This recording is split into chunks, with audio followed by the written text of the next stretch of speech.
productivity, ya. Yang kedua adalah absenteeism, yang ketiga adalah satisfaction, dan yang keempat itu adalah turnover. Oke, saya stop share. Nah, yang paling penting di sini adalah Bapak Ibu bahwa kita harus tahu dulu manajemen goal kita. Tadi ada productivity ya. Ketika kita bicara tentang productivity berarti kita sedang berbicara tentang achievement atau result ya. Tidak ada bahasan yang paling penting dari yang namanya productivity atau achievement ya. Kemudian yang kedua, tadi kita bicara tentang yang namanya absenteeism. Absenteeism itu adalah ketidakhadiran, Bapak Ibu. Jadi maksudnya absenteeism itu gini, saya hadir di lokasi, saya hadir di tempat kerja, tapi secara psikis saya tidak ada di tempat kerja. Itu absenteeism. Jadi kehadiran kita 100% secara total ketika kita bekerja, itu adalah nilai absenteeism. Nah, kemudian yang nomor 3 yang paling penting dalam manajemen itu adalah satisfaction, kepuasan. Jadi nanti kita akan bahas sedikit-sedikit lah, tidak bisa banyak karena waktunya sebentar. Jadi ya kepuasan tim kita ketika bekerja dengan kita itu sangat juga menentukan apakah tim yang kita pimpin ini akan efektif atau tidak. Dan yang terakhir itu adalah turnover. Turnover itu kalau secara sederhananya di tim itu adalah tim kita itu benar-benar enjoy dengan kita atau benar-benar pengen cepat-cepat hengkang dari tim kita. Sederhananya itu, Pak Ibu. Nah, permasalahannya adalah dari 4 goal itu, ya, dari 4 goal itu ternyata yang digunakan dalam sistem manajemen, yang dipengaruhi oleh sistem manajemen itu cuma 1, productivity. Yang 3 lain itu adalah tadi absenteeism, satisfaction, sama turnover, itu benar-benar dipengaruhi oleh leadership. Dan tolong jangan salah pemikiran bahwa manajerial dan leadership itu berbeda. Jadi kalau orang sering bilang manajemen itu adalah do things right gitu kan, leadership adalah do the right thing, saya bukan orang yang mengikuti pakem seperti itu, Bapak Ibu. Karena bagi saya ketika seseorang itu sudah menjadi manajer ya atau manajemen, dia harus bisa menjadi seorang pemimpin. Karena itu menjadi satu paket yang harus dia miliki. Kalau dia tidak memiliki kepemimpinan dalam manajerial, berarti perusahaan Bapak Ibu sedang salah memilih orang. Intinya seperti itu. Oke ya. Jadi ini goalnya ya. Jadi kita tahu goalnya. Nah sekarang kita akan bahas yang paling utama dari apa bahasan kita malam ini Bapak Ibu. Nah kita akan membahas tentang teamwork. Bagaimana membuat teamwork itu menjadi efektif. Ada 3 tema yang akan kita bahas kali ini. 3 tema besar yang akan saya jabarkan. Mungkin ya sekali lagi tidak bisa banyak. Karena keterbatasan waktu ya. Jadi kita akan membahas 3 hal dalam teamwork ini. Sebentar saya akan tampilkan. Ya, sorry. Nah, ini bahasan kita kali ini. Yang pertama adalah kita membahas tentang role of leaders. Tentu saja ketika kita bicara teamwork yang efektif, itu nomor 1 yang paling penting adalah bagaimana pemimpin di dalam tim tersebut melakukan fungsinya sebagai seorang pemimpin.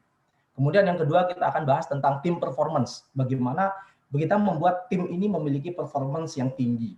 Dan yang nomor terakhir, yang nomor 3 kita bicara tentang team culture. Ya.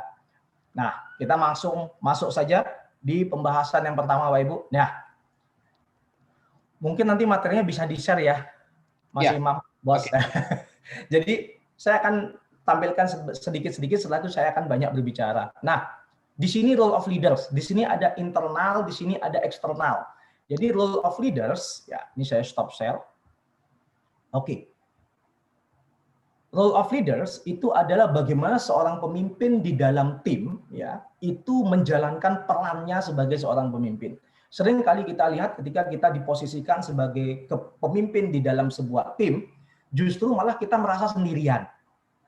Dan makanya ada timbul pakem yang orang bilang, semakin tinggi posisi kita dalam kepemimpinan, kita merasa semakin sendiri. Nah, saya termasuk orang yang sangat membantah tentang hal tersebut. Karena semakin tinggi posisi kita, seharusnya kita semakin banyak bersama-sama dengan tim kita. Justru seharusnya semakin banyak orang yang merindukan kita, bukan semakin banyak orang yang membenci kita. Kalau kita sendiri berarti banyak yang membenci Bapak Ibu. Berarti ada yang salah dengan cara kita memanage diri kita gitu kan. Makanya nomor 1 yang saya bahas di sini itu adalah role of leaders. Ya, role of leaders. Nah, apa saja role of leaders? Itu yang pertama kita akan bahas tentang yang namanya internal. Nah, kita tidak mungkin mempengaruhi orang atau mengatur orang lain sebelum kita pintar mengatur diri kita sendiri. Itu jelas ya. Nah, kita akan mengatur role of leaders ini secara internal terlebih dahulu. Kalau bahasa saya sering saya sebut bahwa leadership itu need to be earned, ya, need to be earned. Jadi kepemimpinan itu harus layak kita dapatkan. Jangan mentang-mentang kita sudah berada di posisi supervisor, di posisi manager, general manager, vice president, executive vice president, bahkan sampai board of director, ternyata sebenarnya kita nggak layak loh sebagai seorang pemimpin. Sebenarnya kita nggak dianggap loh sebagai seorang pemimpin. Tapi ada yang bilang bahwa saya waktu jadi manajer semua orang ngikutin saya, Pak. Betul. Ketika Anda baru menduduki posisi kepemimpinan, orang akan mengikuti Anda. Tapi tunggu sekitar 3-6 bulan. Kalau Anda tidak bisa menerapkan nilai-nilai yang benar dalam kepemimpinan, dalam 6 bulan Anda sudah akan mengikuti pakem yang ada banyak di googling itu. Kalau di Google sering kita lihat kan. Jadi salah satu pakem kepemimpinan itu adalah gitu. Seorang pemimpin itu sendiri gitu kan. Ya, semakin tinggi posisi dia akan semakin sendiri atau semakin lonely kalau bahasanya ya. Nah, itu permasalahannya adalah karena mungkin ada yang salah dengan ketika fondasi itu dibangun. Makanya dalam kepemimpinan saya sebenarnya membagi 4, cuma saya akan jelaskan 2 aja. Yang paling vital di awal, minimal dengan 2 ini Bapak Ibu bisa memimpin tim menjadi jauh lebih efektif. Yang nomor 1, ya, yang level paling bawah, ketika kita bicara tentang internal sebagai role of leaders, agar kita earn the respect, ya, mendapatkan respect jadi seorang pemimpin, itu adalah dikenal. Itu yang nomor 1. Sederhana banget, dikenal. Dikenal itu ada 2, Bapak Ibu. Yang nomor 1 adalah kompeten. Jadi nomor 1 yang dibutuhkan itu adalah Bapak Ibu harus kompeten dulu. Ketika Bapak Ibu memimpin sebuah tim sales, gitu ya, memimpin divisi sales, ya, nah minimal Bapak Ibu bisa jualan, sesederhana itu. Ketika Bapak Ibu memimpin finance, minimal Bapak Ibu memahami tentang rule of thumb dari seorang finance. Ketika Bapak Ibu menjadi seorang marketing, nah Bapak Ibu minimal tahu segmentasi pasar, targeting dan sebagainya. Nah ini namanya kompeten. Ya, you don't have to be excellent ketika kita masuk di level dikenal. Karena ketika semakin tinggi posisinya, keterampilan teknis itu semakin lama akan semakin menyusut kebutuhannya. Akan lebih banyak yang orang sering sebut soft skill-nya. Tapi untuk di level awal, Bapak Ibu harus dikenal. Minimal Bapak Ibu dikenal sebagai tim, sebagai orang yang ngerti tentang apa yang dipimpin. Minimal seperti itu. Dan yang nomor 2, yang harus dibangun untuk bisa dikenal, itu adalah track record-nya. Ya, Bapak Ibu harus punya track record. Sehingga apapun posisi kita saat ini, yang sering saya sampaikan kepada semua klien-klien saya dan peserta coaching, saya sering sampaikan, apapun posisi Anda saat ini, pastikan apapun yang Anda kerjakan, Anda memiliki atau meninggalkan track record yang bagus. Sehingga ketika Anda naik posisi tidak ada cibiran. Alah, dulu aja dia nggak bisa gitu kan. Atau kita sering malas-malesan. Terus tiba-tiba kita jadi atasan, terus kita bilang, oh kita harus rajin, kita harus semangat. Teman kita yang dulu kenal sama kita bilang, alah, dulu aja dia males gitu kan. Nah itu track record Bapak Ibu. Ini baru yang level paling bawah. Ya. Jadi untuk dikenal Bapak Ibu harus punya kompetensi dan yang kedua memiliki track record yang bagus. Kemudian kita baru naik yang ke level 2-nya. Level yang lebih tinggi. Setelah Bapak Ibu dikenal sehingga orang akan mengatakan, oh oke, jadi saya punya pemimpin yang ngerti apa yang dia pimpin gitu kan. Baru kita masuk di level diterima. Nah, di sini kesalahan yang sering terjadi Bapak Ibu. Jadi banyak orang itu naik dalam posisi kepemimpinan berpikir bahwa kalau dia achievement-nya excellent, kalau targetnya 100 dia 120 gitu, dia pasti akan menjadi pemimpin yang bagus. Maka jawabannya itu adalah totally wrong Bapak Ibu. Dan sering saya lihat bahwa orang yang achievement-nya sangat hebat itu justru ketika memimpin itu sucks. Jadi pemimpin yang sangat tidak bagus sekali. Ya. Jadi kebutuhannya berbeda, jadi requirement-nya berbeda. Untuk masuk di level 2, karena kan kita bicara tentang pemimpin yang efektif. Ya. Ketika kita bicara memimpin yang efektif, itu bukan lagi berbicara tentang how I perform. Tapi bagaimana how I empowering others perform. Itu yang paling penting. Jadi bukan lagi tentang I. Ya, ini tentang orang-orang yang kita pimpin. Sehingga level 2 ini sangat dibutuhkan ketika Bapak Ibu ingin menjadi pemimpin dari tim yang efektif.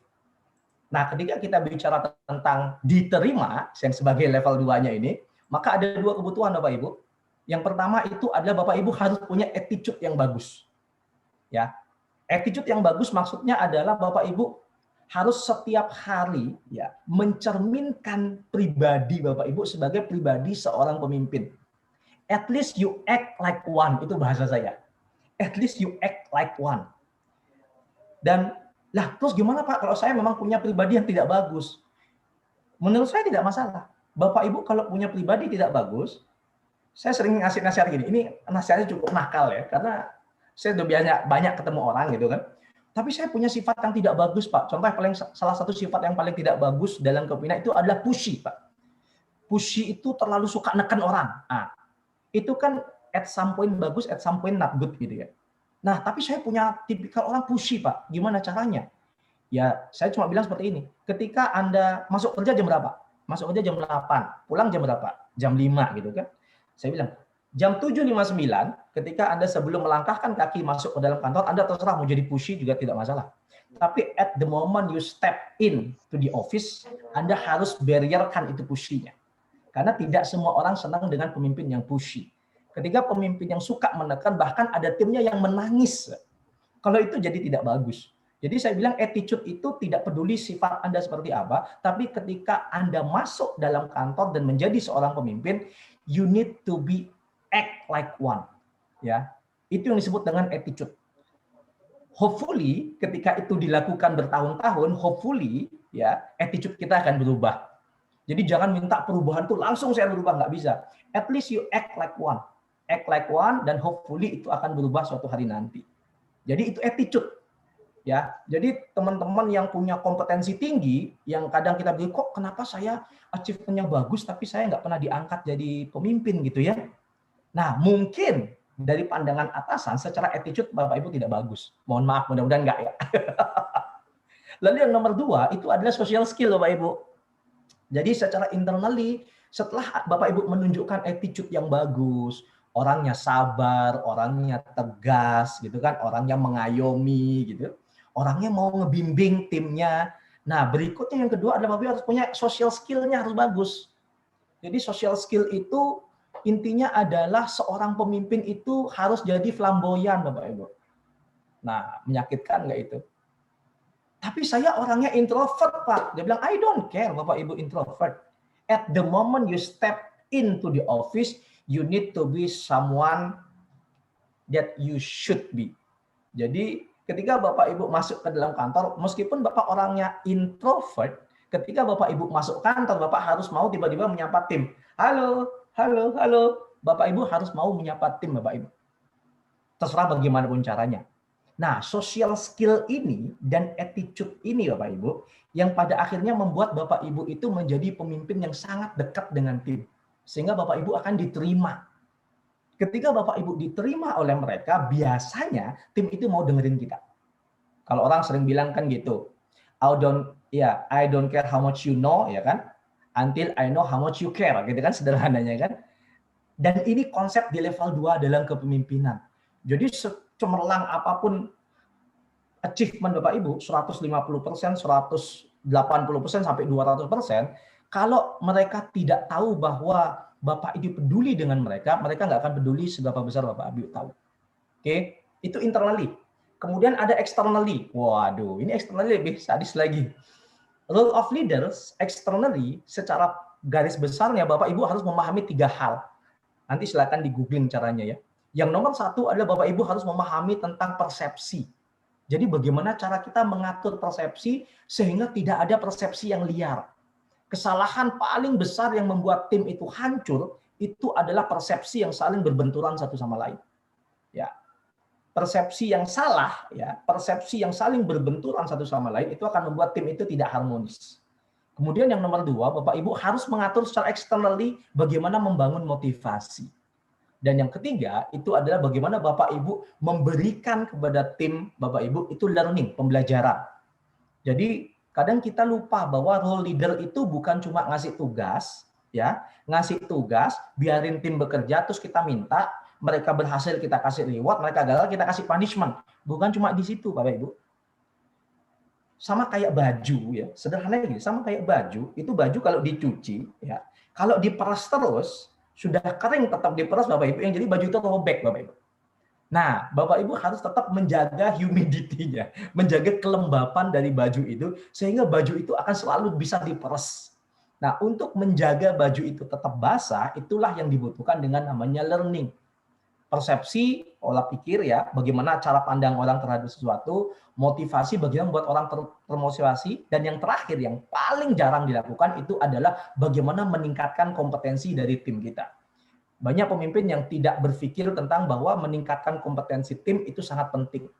Karena contoh yang paling sederhana gini Bapak Ibu, Bapak Ibu punya tim yang kemampuannya 3 gitu, disuruh mengerjakan 3 bagi dia bagus. Mudah lah ya.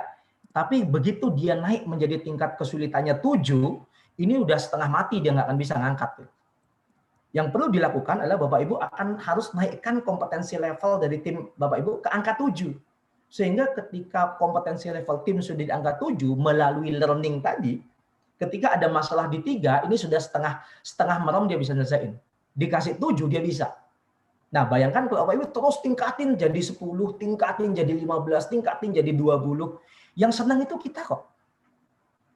Nah, terus ada pertanyaan, gimana kalau setelah saya didik tim saya terus dia keluar? Ya bagus, nggak apa-apa. Karena kalau begitu dia keluar, Bapak punya kewajiban untuk mendidik tim yang baru. Dan memang itu rule of the job-nya, rule of the game-nya seperti itu. Oke ya. Jadi ini rule of leaders. Kita akan persingkat. Kita masuk ke yang nomor 2, Bapak Ibu. Saya akan share screen lagi. Oke. Thank you. Saya akan share screen lagi. Nah, yang nomor 2, ini tadi rule of leaders. Nah, kita akan bicara tentang team performance. Oh, masih sama ya. Ya, yang nomor 2 tadi setelah rule of leaders, kita akan bahas tentang team performance. Nah, to build performance, saya nggak akan bahas banyak, Bapak Ibu. Karena kalau bahas banyak di waktunya nggak cukup. The bottom line yang paling penting. Saya ketika diminta Mas Imam berbicara setengah jam, itu saya berpikir. Intisari apa yang harus saya berikan sehingga Bapak Ibu mendapatkan benefit dari bertemu saya. Intinya kan gitu. Kalau ketemu saya, Bapak Ibu pulang terus nggak dapat apa-apa gitu, kan saya yang sedih bahwa ilmu itu menjadi tidak bermanfaat ya. Nah, ketika kita bicara tim performance dari hasil semedi dan bertapa saya gitu kan. Ternyata ada 2 hal yang ingin saya sampaikan pada Bapak Ibu saat ini. Oke, itu yang pertama itu adalah the true north principle sama the delegation system. Ya, untuk build productivity, hasil pertapaan saya, wangsit saya ya, itu adalah the true north principle sama delegation system. Nah, yang nomor 1 kita akan masuk saja. Oke, ini the true north. Jadi kalau kita bicara tentang dialektika bahasa Inggris, ketika bicara the true north, itu disebut dengan internal kompas, Bapak Ibu. Ya, internal kompas yang ada di setiap diri masing-masing kita, agar kita tidak salah langkah. Tidak banyak orang yang menerapkan itu di dalam perusahaan. Jangankan di dalam perusahaan, Bapak Ibu, di dalam dirinya, dalam hidupnya aja banyak orang yang tidak menerapkan the true north principle ini. Jadi ini adalah kompas ya, kompas pribadi kita yang dimana itu akan membuat kita tetap berjalan kepada jalan yang ingin kita tempuh dan arah yang ingin kita tuju. Ini yang disebut dengan the true north. Ya, di sini Bapak Ibu lihat bahwa di sini saya buat yang di lingkaran yang tidak diwarnain, itu adalah hal yang paling sering kita lihat ketika kita bekerja dalam sebuah perusahaan atau ketika kita memimpin sebuah tim. Ya, yang nomor 1 kita pasti punya goal. Setiap tahun pemimpin tim, mau dia entrepreneur, pengusaha ataupun dia bekerja dalam sebuah perusahaan menjadi manajemen, setiap tahun pasti ada goal yang ingin dituju. Dan goal itu akan dipecah-pecah sesuai dengan ya, dipecah-pecah dan diberikan kepada masing-masing tim yang lain atau individu yang lain menjadi role-nya masing-masing. Si A mengerjakan A, si B mengerjakan B, si C mengerjakan C, si D mengerjakan D. Nah, setelah dibagi-bagi seperti itu ya, role-nya, kemudian akan ada KPI-nya gitu kan. Akan selalu ada KPI-nya. Itu yang biasa kita tahu, Pak Ibu. KPI-nya terkontrol ya kan. satu kuartal dia pencapaian harus berapa, kuartal kedua berapa, kuartal ketiga berapa, kuartal keempat berapa ya. Nah, itu yang biasa dilakukan di dalam sebuah perusahaan. Permasalahannya adalah it's not enough ya to make your team effective. It is not enough. Kita harus memberikan the true north kepada setiap tim kita sehingga mereka understand the meaning, Bapak Ibu. Jadi meaningnya mereka tahu kan kenapa sih saya harus lakuin ini gitu kan. Kalau di sini Bapak Ibu lihat di luarnya goal, di belakangnya goal ya. Itu ada sebuah lingkaran kuning yang saya tulis dengan nama purpose.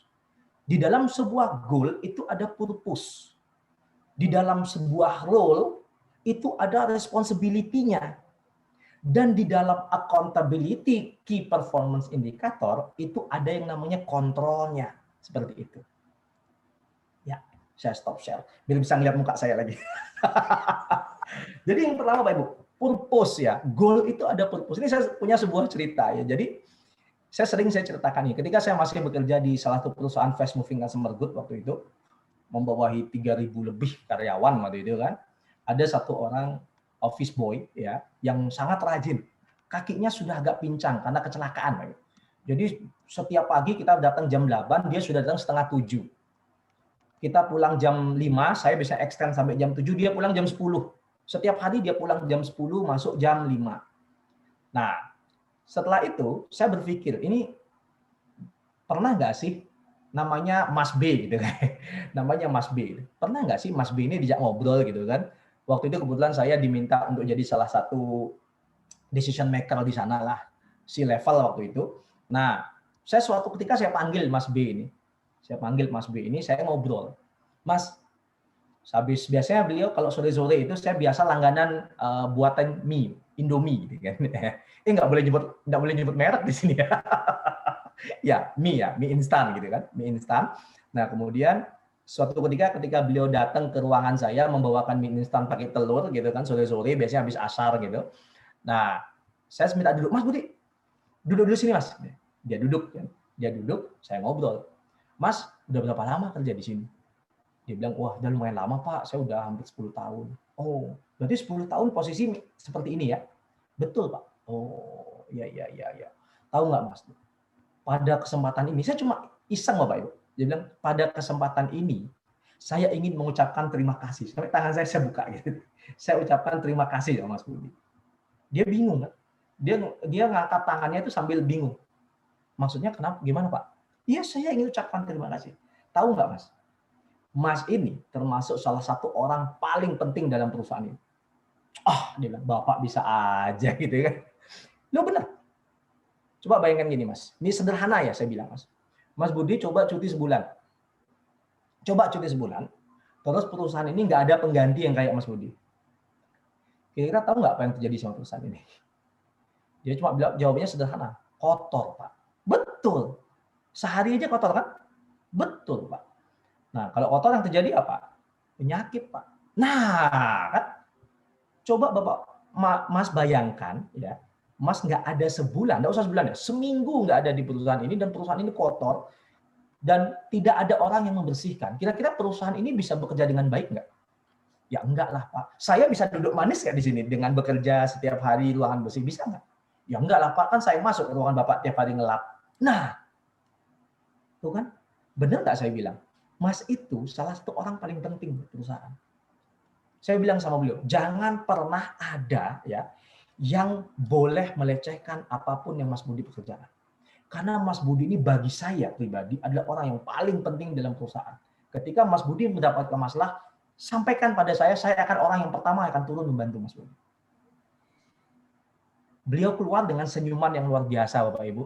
Karena ketika saya jelaskan seperti itu, beliau tidak hanya tahu goalnya bahwa setiap hari kantor itu harus bersih, tapi dia tahu purpose di balik goalnya itu dia tahu. Gitu. Dia tidak hanya tahu role-nya ya sebagai bekerja jam setengah 7 pagi sampai jam 10 malam, tapi dia juga tahu responsibility-nya apa. Kalau dia tidak bersih-bersih di kantor, maka akan banyak orang yang sakit. Jadi dia membawa responsibility itu ketika bekerja, sehingga kerjanya lebih rajin. Dan yang terakhir, dia tidak hanya tahu tentang KPI-nya, tapi dia juga tahu bahwa dikontrol, gitu kan. Bahwa dia dikontrol, bahwa kalau mejanya kotor berarti Mas Budi nggak kerja, seperti itu. Jadi ini yang nomor 2, Pak Ibu. Jadi itu yang ketika kita bicara tentang the true north, ya. Kemudian berikutnya, kita akan membahas berikutnya adalah setelah kita bicara the true north, kita akan membahas tentang ya, team delegation. Nah, ini team delegation yang kedua. Ini juga sangat penting Bapak Ibu, karena banyak orang pemimpin ya memberikan tugas kepada timnya, tapi tidak tahu memberikan tugas dengan cara bagaimana. Delegation system atau principles itu kita harus sesuaikan bagaimana cara kita memberikan tugas kepada siapa. Dan itu yang paling vital. Makanya yang paling penting, ketika kita ingin memberikan tugas kepada tim kita, yang paling penting nomor 1 adalah kita mengenal secara individu dari masing-masing tim kita.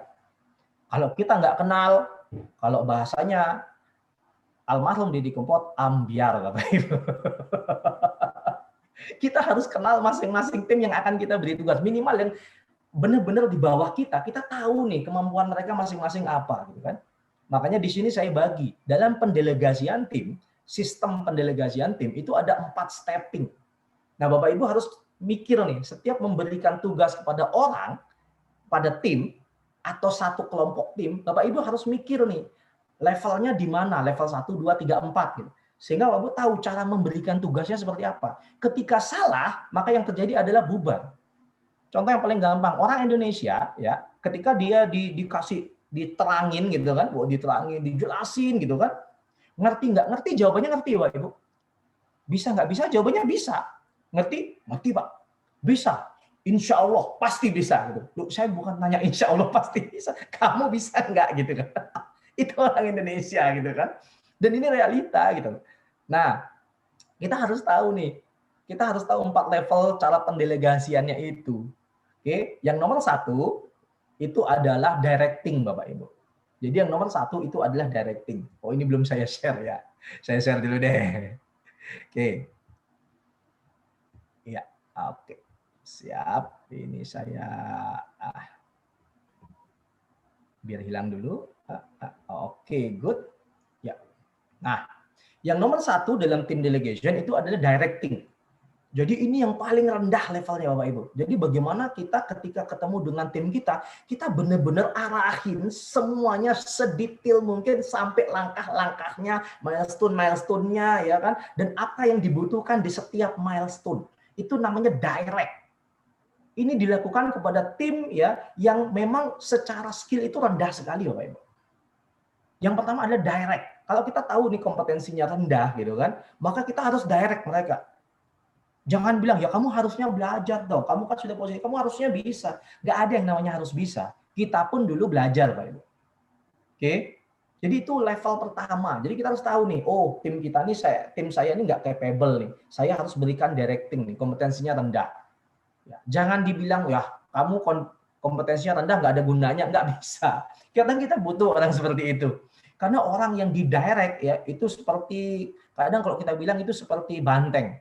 Dia nggak tahu apa, pokoknya seruduk aja pokoknya. Nah, asal benar kita ngasih target seruduk, dia akan seruduk Bapak Ibu. Itu directing. Kemudian kita naik yang kedua, ketika kompetensinya dia sudah mulai naik, dia sudah terbiasa melakukan direct dari kita, berarti kan kompetensi dia naik ya. Karena dalam directing itu ada fungsi learning-nya juga. Kita akan masuk di level mentoring. Jangan selamanya dia didirect. Kalau dia didirect selamanya, yang terjadi adalah kita akan dapat sapi yang dicucuk hidungnya. Kita sesekali pelan-pelan ketika kita ada, oh nih kompetensi dia udah naik nih, kita harus tingkatkan cara pendelegasian kita menjadi mentoring. Mentoring itu adalah kita hanya kasih brief sebentar sama mereka, kemudian biarkan mereka melakukan. Bagaimana kalau salah Pak? Ya wajar, namanya pembelajaran. Itulah kenapa namanya mentoring. Kalau directing adalah kita benar-benar ngasih tahu dia apa yang dilakukan, kita tempel terus.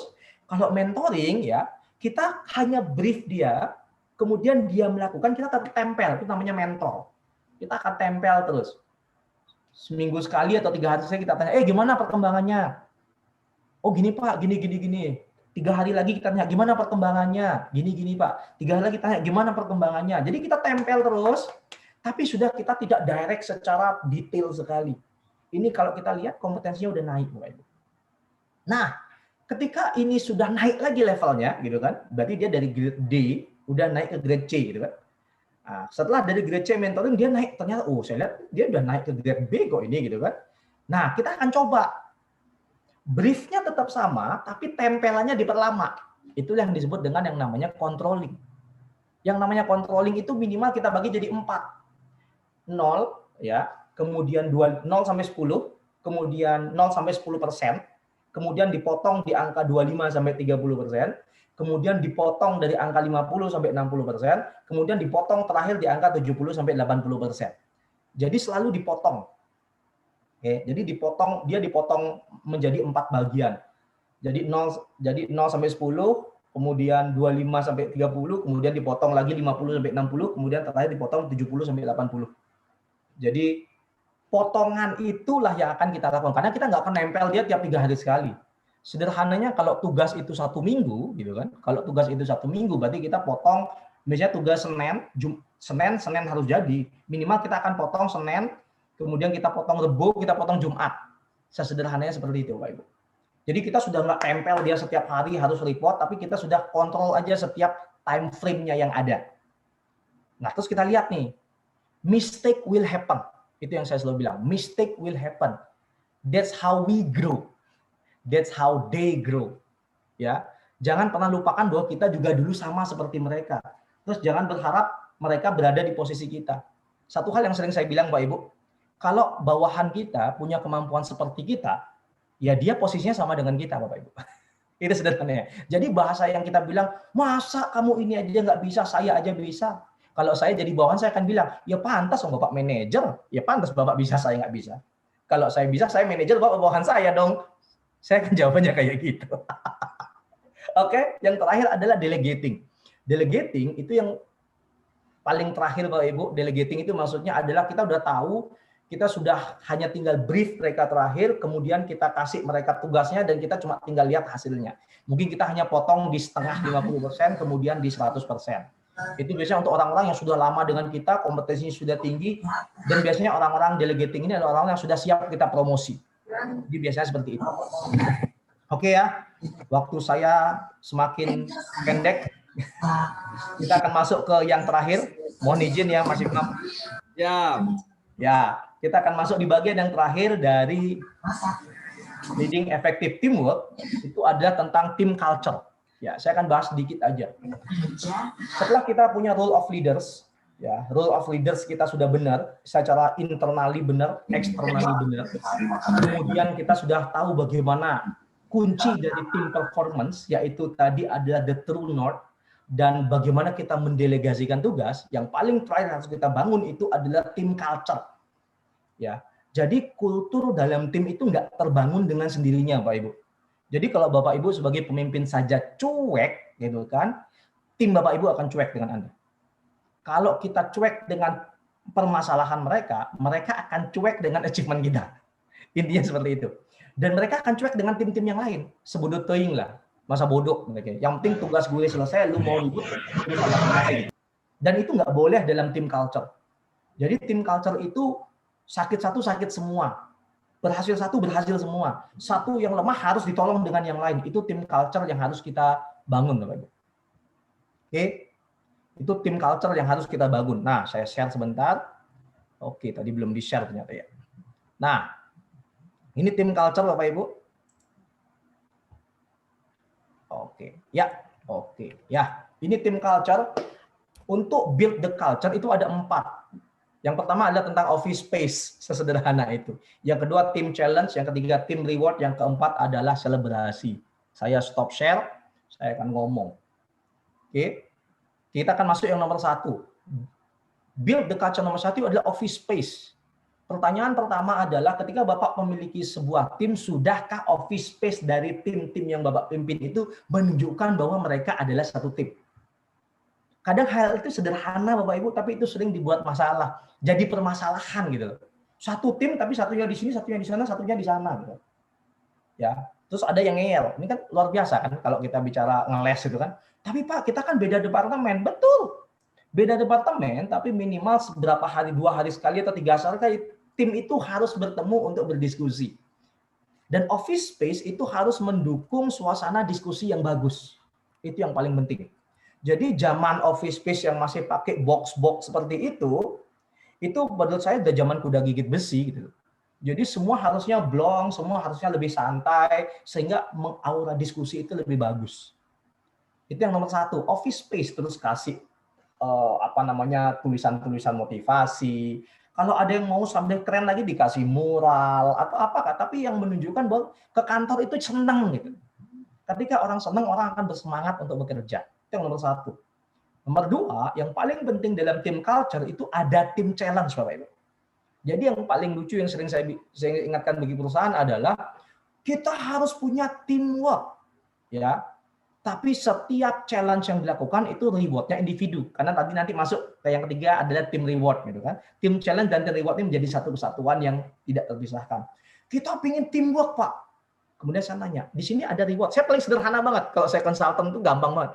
Pak, kita ingin membangun teamwork. Pertanyaan sederhana saya, di sini kalau rewardnya gimana? Ya ada rewardnya, Pak. Rewardnya tim atau individu? Ya sampai saat ini masih individu, Pak.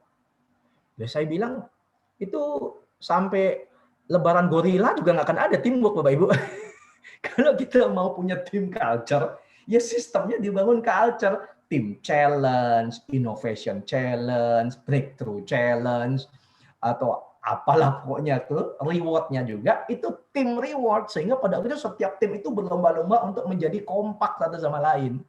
Dan yang terakhir dalam tim culture itu adalah selebrasi. Nah, ini yang paling sering saya ingatkan bagi Bapak Ibu yang menjadi pemimpin tim. Selebrasi itu penting. Meskipun selebrasi itu hanya bagi-bagi beng-beng atau bagi-bagi coklat Delphi di kantor Anda, atau cuma beliin pizza satu loyang, tapi selebrasi itu penting. Yang penting itu bukan beng-beng Delphi atau pizzanya, Pak Ibu. Yang penting itu tepuk tangannya gitu.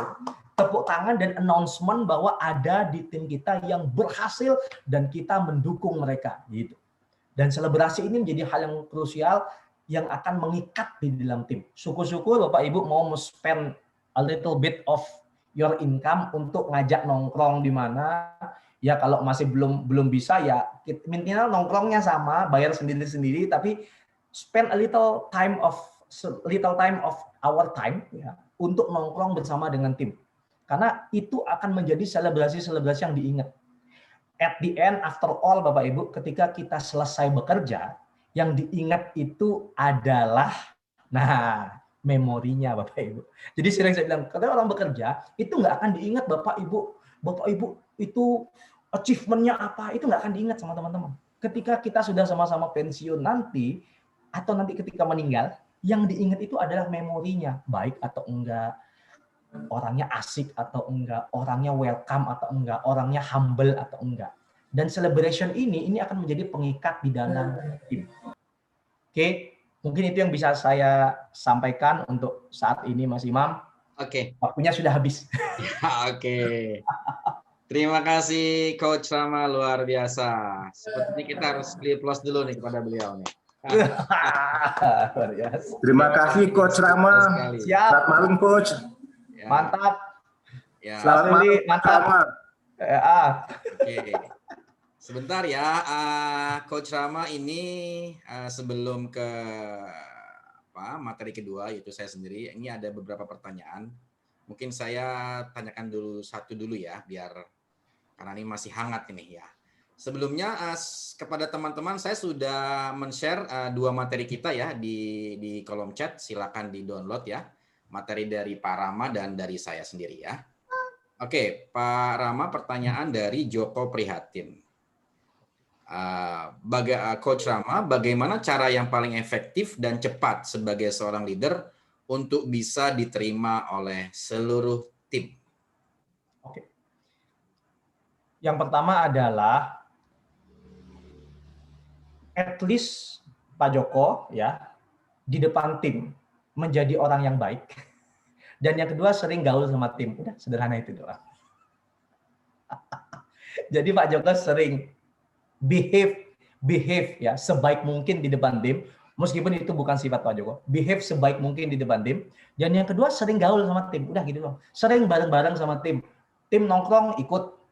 Ya, tim ngobrol nimbrung gitu kan. Sehingga pada akhirnya ada kedekatan. Orang diterima itu bukan karena kompetensinya, itu level paling bawah. Orang diterima itu karena dia ngerasa kita menerima mereka, sehingga mereka menerima kita. Dan ini sering terjadi Mas Imam. Gen X dan Gen Y ini luar biasa ini kan. Orang-orang yang above 40 dan below 40 sekarang kan pas banget nih. Eranya pas banget ini. Above 40 and below 40 ini transformasi peralihan generasi ini luar biasa. Dan saya sampaikan kepada teman-teman yang masih berada di generation X untuk merubah pola pikirnya, karena yang kita pimpin sekarang ada generasi Y. Generasi Y itu adalah generasi yang suka nongkrong, yang kalau ketemu bosnya bukan pagi Pak, ketemu bosnya halo Pak, sudah beda gayanya. Jangan kita tersinggung, kalau kita tersinggung selesai urusannya gitu kan. Sorry jangan kita, saya belum. Ya, jadi gitu aja sederhana Pak. Behave as good as you can Pak Joko di depan tim Bapak. Dan yang kedua, sering nongkrong sama mereka sehingga mereka ngerasa Bapak mau dekat dengan mereka, sehingga mereka akan mau dekat dengan kita. Sudah sederhana. Oke, terima kasih Coach Rama ya. Sekarang saya izin ya untuk menyampaikan materi saya karena saya sebagai narasumber juga ya. Baik. Saya harus dengar ini. Ya.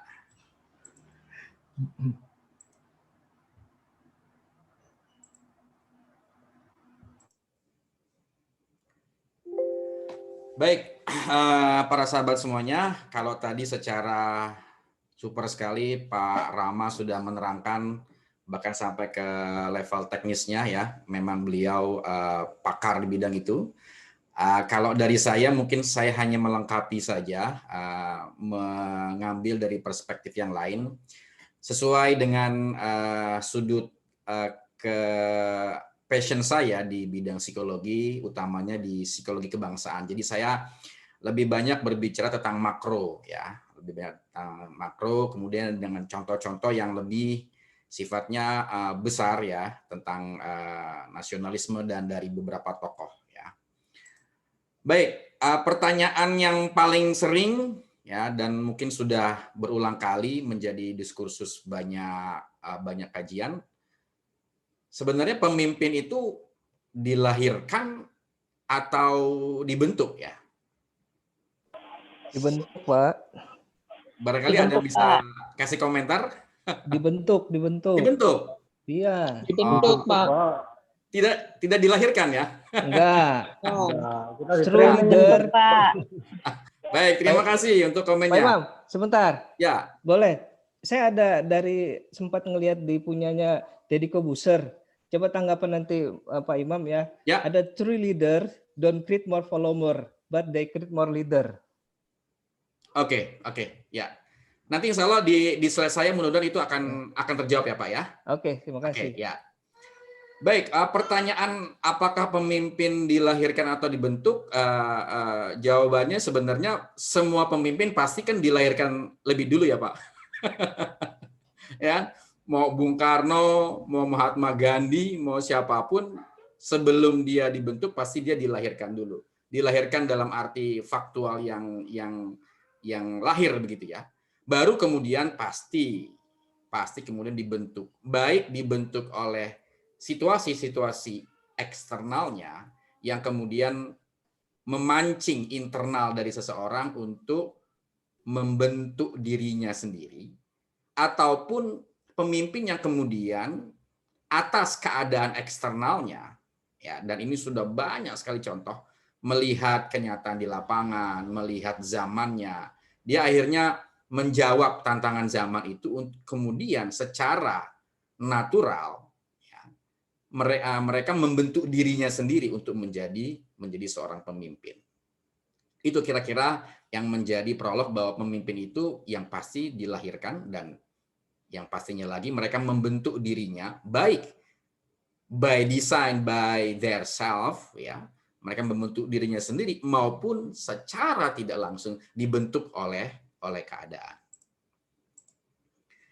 Nah, tentang kepemimpinan, apa sebenarnya yang membedakan antara kepemimpinan dengan kerja-kerja manajerial?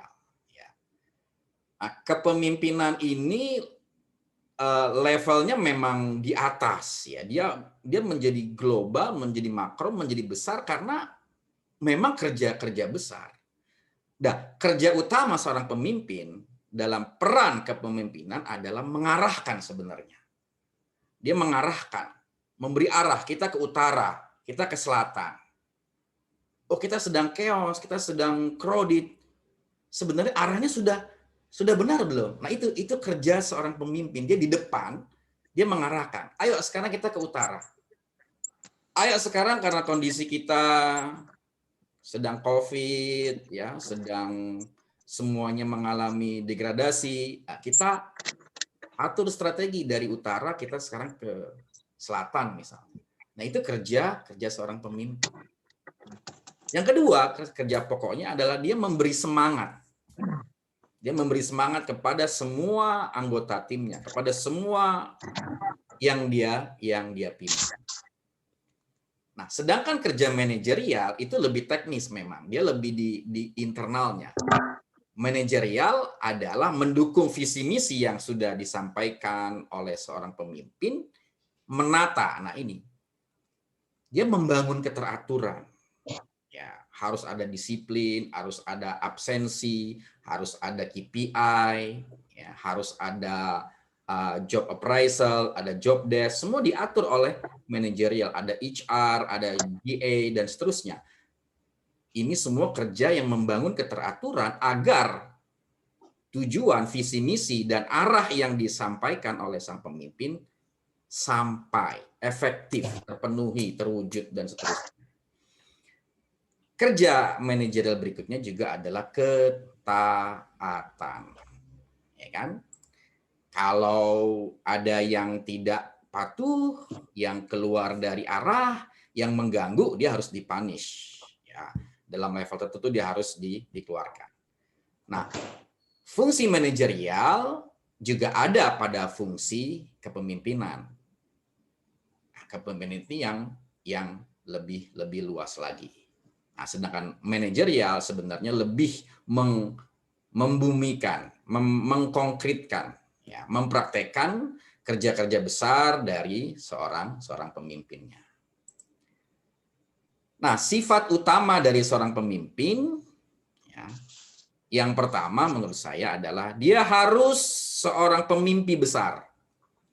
Ya, kita bisa menyebut siapa, ya, misalnya Bung Karno. Nanti ada slide-nya juga. Bung Karno bisa jadi pemimpin besar, bahkan masuk pada level pemimpin dunia, karena dia pemimpi besar pada zamannya. Apa yang dia mimpikan? Yang dia mimpikan adalah bagaimana Indonesia merdeka. Bagaimana Indonesia Nusantara yang saat itu sangat indah, sangat cantik, jadi rebutan banyak negara untuk menjajah, begitu. Tapi kondisi masyarakatnya, kondisi rakyatnya dimiskinkan, dibelenggu, dijara, dijajah, dan seterusnya. Timbullah mimpi dia untuk membebaskan, memerdekakan Indonesia. Dan itu menjadi tugas, seperti the calling, seperti panggilan hidup dia, gitu. Yang dia impikan, yang dia mimpikan, yang dia mau, yang dia cita-citakan, hanya satu ketika itu, memerdekakan Indonesia. Nah, ini Bung Karno adalah contoh yang paling nyata dan bagaimana mimpi besar seorang pemimpin. Kita bisa baca dari dialog-dialog di Panitia Persiapan Kemerdekaan Indonesia dalam rangka penyusunan undang-undang, penyusunan dasar negara. Kita bisa baca betapa dialog para founding father ketika itu sangat intens, gitu kan. Ada yang berkomentar, kita jangan merdeka dulu. Kita harus buat sekolah dulu baru merdeka. Kita harus buat departemen dulu baru merdeka. Kita harus membangun sekolah dulu baru merdeka. Karena kita belum siap ketika itu. Dialog-dialognya. Lalu Bung Karno sebagai seorang pemimpin dan pemimpi besar, jawabannya sangat singkat. Iya, yang Anda katakan benar. Kita harus pintar. Kita harus bikin sekolah. Kita harus bangun jembatan. Benar. Tapi itu tidak mungkin bisa kita lakukan kalau kita belum merdeka. Jadi jawabannya merdeka dulu. Merdeka dulu. Kita lepas dari penjajahan dan kita lakukan semua itu dalam keadaan setelah merdeka. Jadi sifat utama seorang pemimpin, dia harus menjadi pemimpi besar. Pemimpi besar yang melampaui dirinya. Bahkan melampaui organisasinya. Bahkan salah satu bentuk mimpi itu adalah sesuatu yang tidak mungkin. Sesuatu yang tidak mungkin dijangkau pada zamannya. Bung Karno ketika itu dianggap, bahkan mungkin dianggap orang gila karena sangat tidak mungkin Indonesia bisa merdeka ketika itu. Kalau mimpi itu tidak sesuatu yang tidak mungkin, bukan mimpi namanya. Itu sesuatu yang logis gitu kan.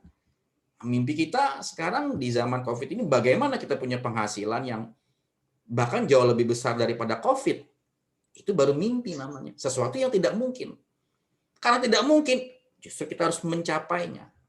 Begitu. Kalau menjadi mungkin, menjadi logis, itu bukan mimpi, itu namanya rencana. Nah, mimpi itu nanti dituangkan dalam rencana-rencana yang teman-teman mungkin sudah lebih fasih untuk membahasnya. Rencana jangka panjang, jangka menengah, jangka pendek, dan seterusnya. Sifat yang kedua adalah seorang pemimpin itu biasanya dan kebanyakan adalah seorang komunikator ulung. Komunikator ulung di timnya, di siapa yang dia pimpin, atau kepada orang-orang yang menjadi ruang lingkup stakeholder dirinya. Komunikator ulung ini tidak harus yang berkoar-koar, tidak harus yang seperti Bung Karno atau narator atau tidak. Tapi dia pandai, dia terampil menyampaikan apa yang menjadi visi misinya sehingga bawahannya orang lain terbawa, memahami, oh yang dia maksudkan ini betul. Yang dia sampaikan ini ada kepentingannya buat saya, ada keuntungannya buat saya. Maka dia secara sukarela menjadi tim yang mensupport sang pemimpin. Nah, Bung Karno ketika itu bicara merdeka, memberikan pengetahuan, pemahaman betapa bodohnya kita sampai dijajah, betapa tersiksanya kita dijajah, betapa menderitanya kita dijajah, dan betapa kita harus merdeka, memperjuangkannya dengan segala daya upaya. Nah, ini peran seorang pemimpin sebagai seorang komunikator. Pandai menyampaikan apa yang menjadi visi misinya. Kemudian yang ketiga adalah terampil membuat keputusan. Ini saya kira sangat jelas. Fungsi keputusan itu ada pada pemimpin. Ya. Ketika anak buah bingung, ketika anak buah dibatasi oleh ruang lingkupnya, dibatasi oleh skillnya yang terbatas, dia pasti akan merefer ke atasannya, dan fungsi kepemimpinan adalah membuat keputusan. Terlepas benar, salah, baik, buruk, resiko terbaik, yang paling kecil, yang jelas seorang pemimpin, fungsi utamanya adalah membuat keputusan, dan dia harus bertanggung jawab sepenuhnya terhadap keputusan-keputusan yang dia buat. Kemudian sifat yang terakhir adalah pemimpin itu harus menjadi magnet, menjadi daya, menjadi kekuatan yang kemudian menumbuhkan semua organ-organ, semua fitur-fitur yang ada di dalam organisasinya. Terutamanya adalah SDM itu sendiri. Yang mungkin diterjemahkan dengan bahasa yang lebih praktis adalah seperti yang disampaikan oleh Pak Rama, menjadi seorang coach, mentor, ya, yang dalam 4 matra delegasi tadi, directing, mentoring, ya, dan seterusnya. Jadi pemimpin dia menjadi magnet, menjadi sumber kekuatan dari organisasi yang dia pimpin, gitu loh. Dan magnet dirinya itu dia menumbuhkan bakat, menumbuhkan potensi, menumbuhkan kemampuan-kemampuan lain yang ada di dalam diri timnya, anak buahnya. Maka dia mengenal apa karakter anak buahnya. Disitulah fungsi asesmen berlaku, bagaimana kecerdasannya, bagaimana kompetensinya, bagaimana sifatnya yang tadi disampaikan, bagaimana menjadi orang baik, sementara sifat-sifatnya dalam dirinya ada kontradiksi, ada paradoks ya. Harus berani tapi sifatnya penakut. Harus harus menjadi pribadi yang lebih terbuka padahal sifatnya tertutup misalnya. Nah, itu harus bisa mengenali karakter daripada timnya. Baik, terakhir sebelum terakhir ini saya kasih contoh saja ya. Saya mengasih contoh yang sudah melegenda dan sudah jelas dan sudah almarhum. Kenapa demikian? Karena Bung Karno pernah berkata ketika akan ditulis biografinya oleh Cindy Adam, ya, penyambung lidah rakyat, ketika akan ditulis, Bung Karno bilang biografi yang terbaik itu ditulis ketika seseorang telah meninggal. Karena sudah tidak ada bantahan lagi tentang kiprah dia, baik buruknya akan objektif gitu ya. Namun karena desakan keadaan ketika itu akhirnya ditulislah penyambung Bung Karno, penyambung lidah rakyat oleh Cindy Adam ya. Nah, ini ada 3 tokoh yang menurut saya legend dan mewakili bidangnya masing-masing. Bung Karno di bidang politik ya. Kita sudah mengetahui kiprahnya ya, dan keempat sifat yang tadi saya sebutkan ada pada diri beliau ya. Bahkan ya hidupnya sepertinya dilahirkan, ditakdirkan, dan di dalamnya ada pembentukan sebagai hadiah kepada bangsa Indonesia untuk memerdekakan Indonesia. Kemudian tokoh yang kedua adalah ini kiai saya, pendiri dari Pondok Modern Gontor, ya. Kebetulan namanya sama dengan saya, Imam Zarkasi. Ini adalah pemimpin di level komunitas keagamaan. Ya.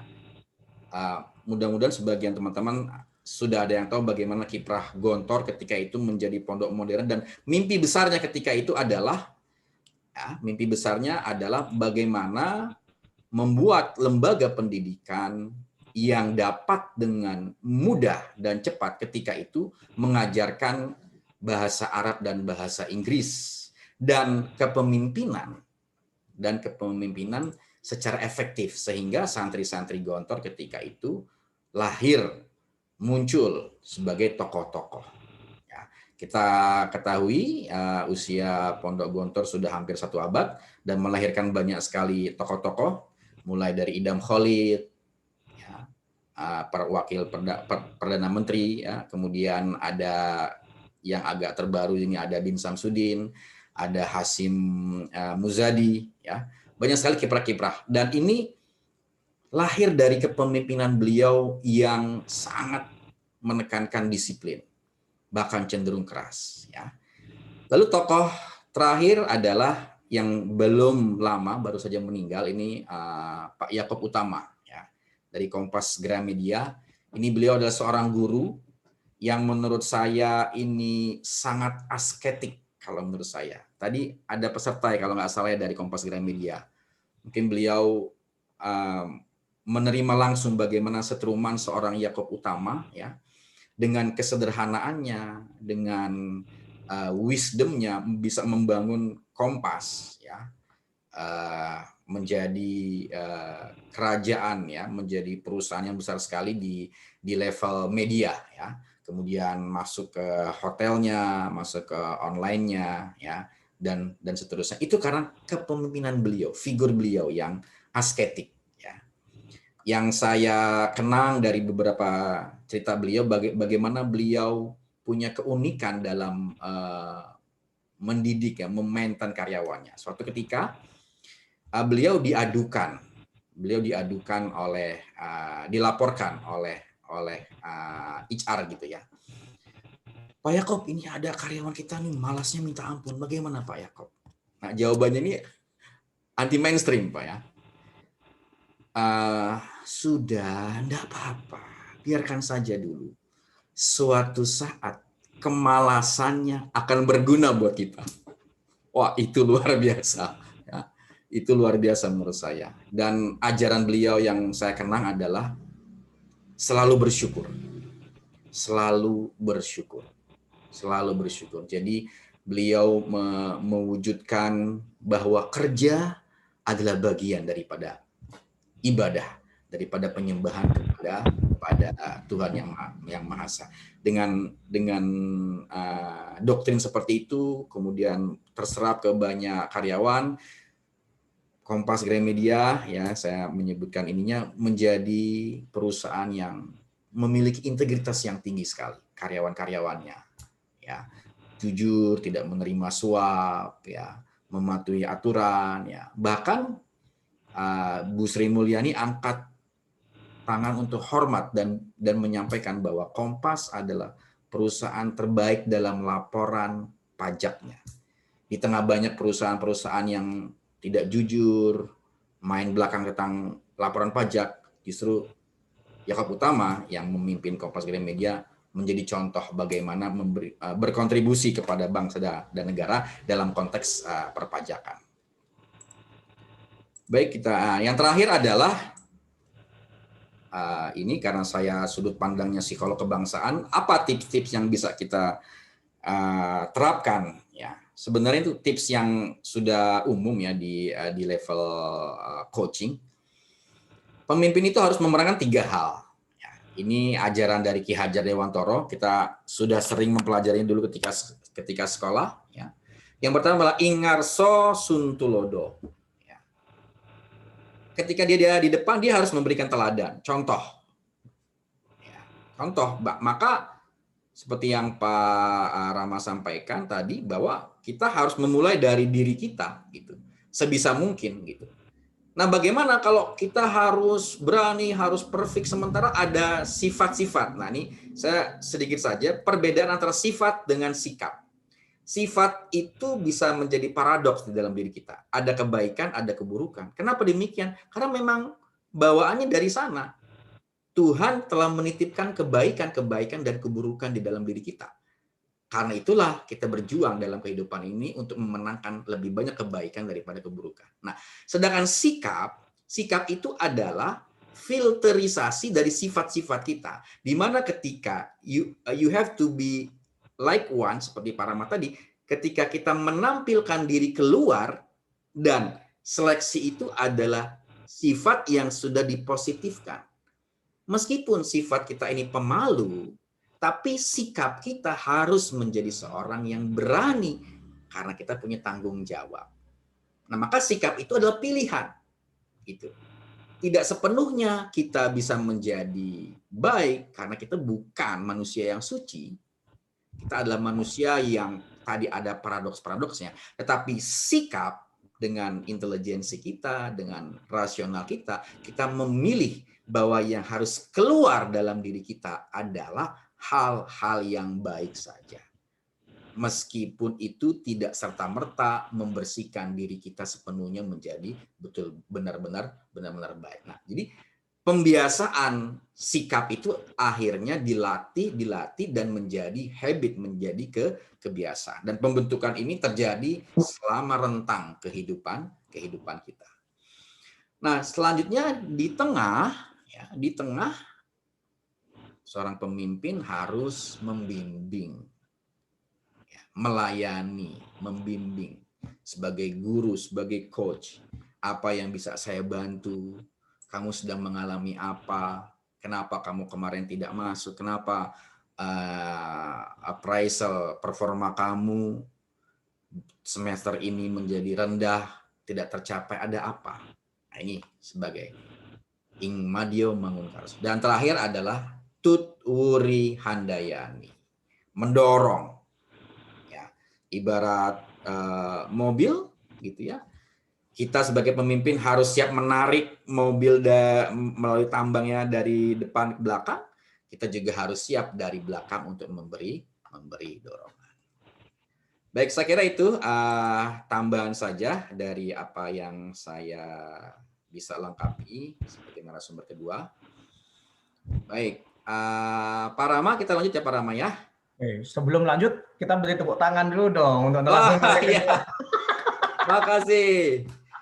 Ya, kita cukup ada waktu nih. Saya menyampaikan pertanyaan-pertanyaan ya. Sebentar. Ini untuk Pak Rama mungkin ya. Dari Ibu Isti. Bagaimana merubah leader yang nggak enakan sama bawahannya, Pak? Karena bawahannya sudah baik sama leadernya, suka menraktir, kasih ini itu ke leadernya. Silakan Pak Rama. Nah, ini kasusnya banyak nih Pak, kayaknya Pak. Iya, ini sebenarnya kebalik Mas Imam.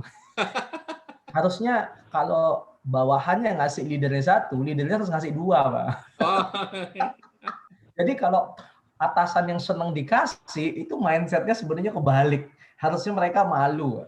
Tuh. Karena harusnya seorang leader itu harus yang lebih banyak ngasih kepada bawahannya. Setuju. Nah, tapi kalau sudah kejadian, kadang kita punya bawahan yang baik gitu ya, yang sering datang ke rumah.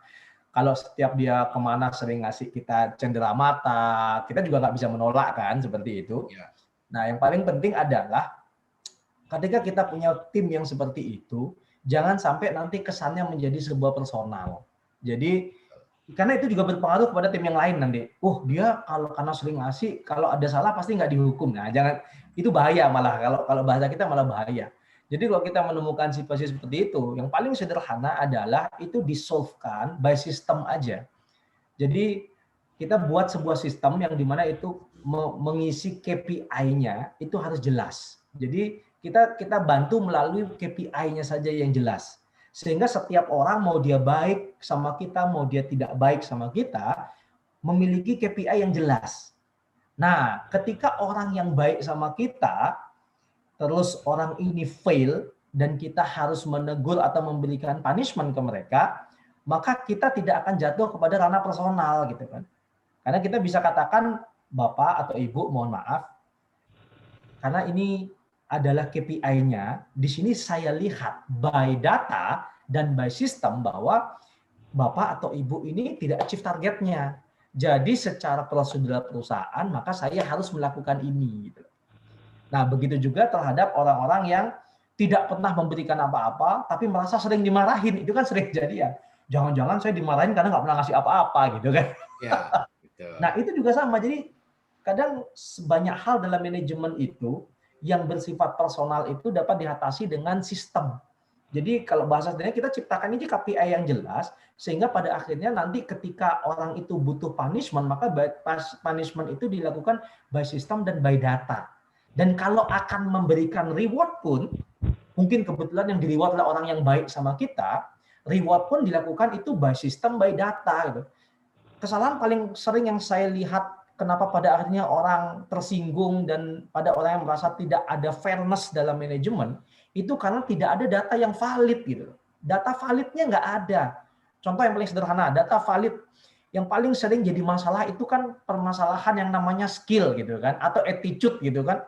Ya jelas kalau dia dekat sama bos, attitude-nya bagus. Nah, attitude atau skill itu sebenarnya bisa di breakdown KPI-nya. Sesuai dengan departemen masing-masing. Contoh sederhana, seorang sales, dia harus komunikatif. Itu skill-nya. Beda dengan seorang finance. Skill-nya itu adalah dia harus teliti. Nah, jadi kita harus breakdown KPI-nya dulu. Gitu. Apalagi kalau kita mau bahas personal performance appraisal dan akhirnya untuk membuat reward dan punishment. Karena kalau kita bicara target kan achievement udah jelas itu pasti. Nah, di luar achievement ya itu untuk masalah skill sama attitude kita harus breakdown itu. Nah itu tugas kita sebagai tim leader.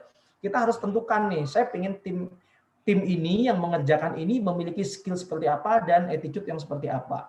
Nah ketika orang-orang yang ada di tim kita tidak sesuai dengan itu kita bisa berikan punishment by system, by data. Dan kita bisa memberikan reward kepada orang tersebut berdasarkan juga sistem dan data seperti itu. Oke, sesederhananya seperti itu. Jadi tidak ada yang personal. Jadi kita harus pintar menjaga hubungan yang harmonis antara personal dan profesional. Seperti itu, Mas Imam. Ya. Sebenarnya sederhana, hanya sistemnya dibangun saja. Mungkin Coach Rama memang fatsun ya, itu sudah masuk ke fatsun dan etika ya. Mestinya organisasi tidak membolehkan itu ya. Tidak membolehkan itu dan itu tergantung leadernya ya. Kalau dia menikmati itu kan itu menjadi toksik buat dirinya ya. Begitu. Ya kalau habis pulang dari Jogja terus dikasih oleh-oleh gudeg kan nggak mungkin ditolak. Ya kalau cuman gudeg mah nggak apa-apa kalau itu. Ya. Iya.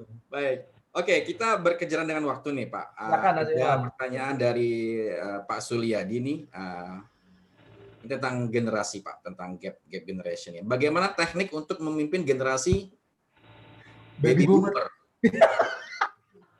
yang mereka merasa lebih dewasa dan lebih baik? Kalau baby boomer memang udah dewasa. Kalau baby boomer ya, mungkin maksudnya apa yang ini kali ya, yang milenial mungkin maksudnya nih ya, Pak Sulyadi.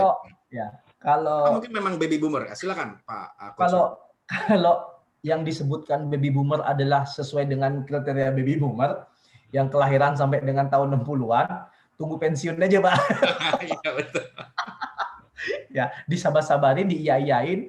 Kalau memang mereka memang kompetensinya rendah, ya kalau bahasa kita dalam bahasa manajemen dikotakkan aja, Pak. Dikasih tugas-tugas yang kurang terlalu berimpact sama perusahaan, ya, dan biarkan sampai tunggu pensiun, sesederhana itu.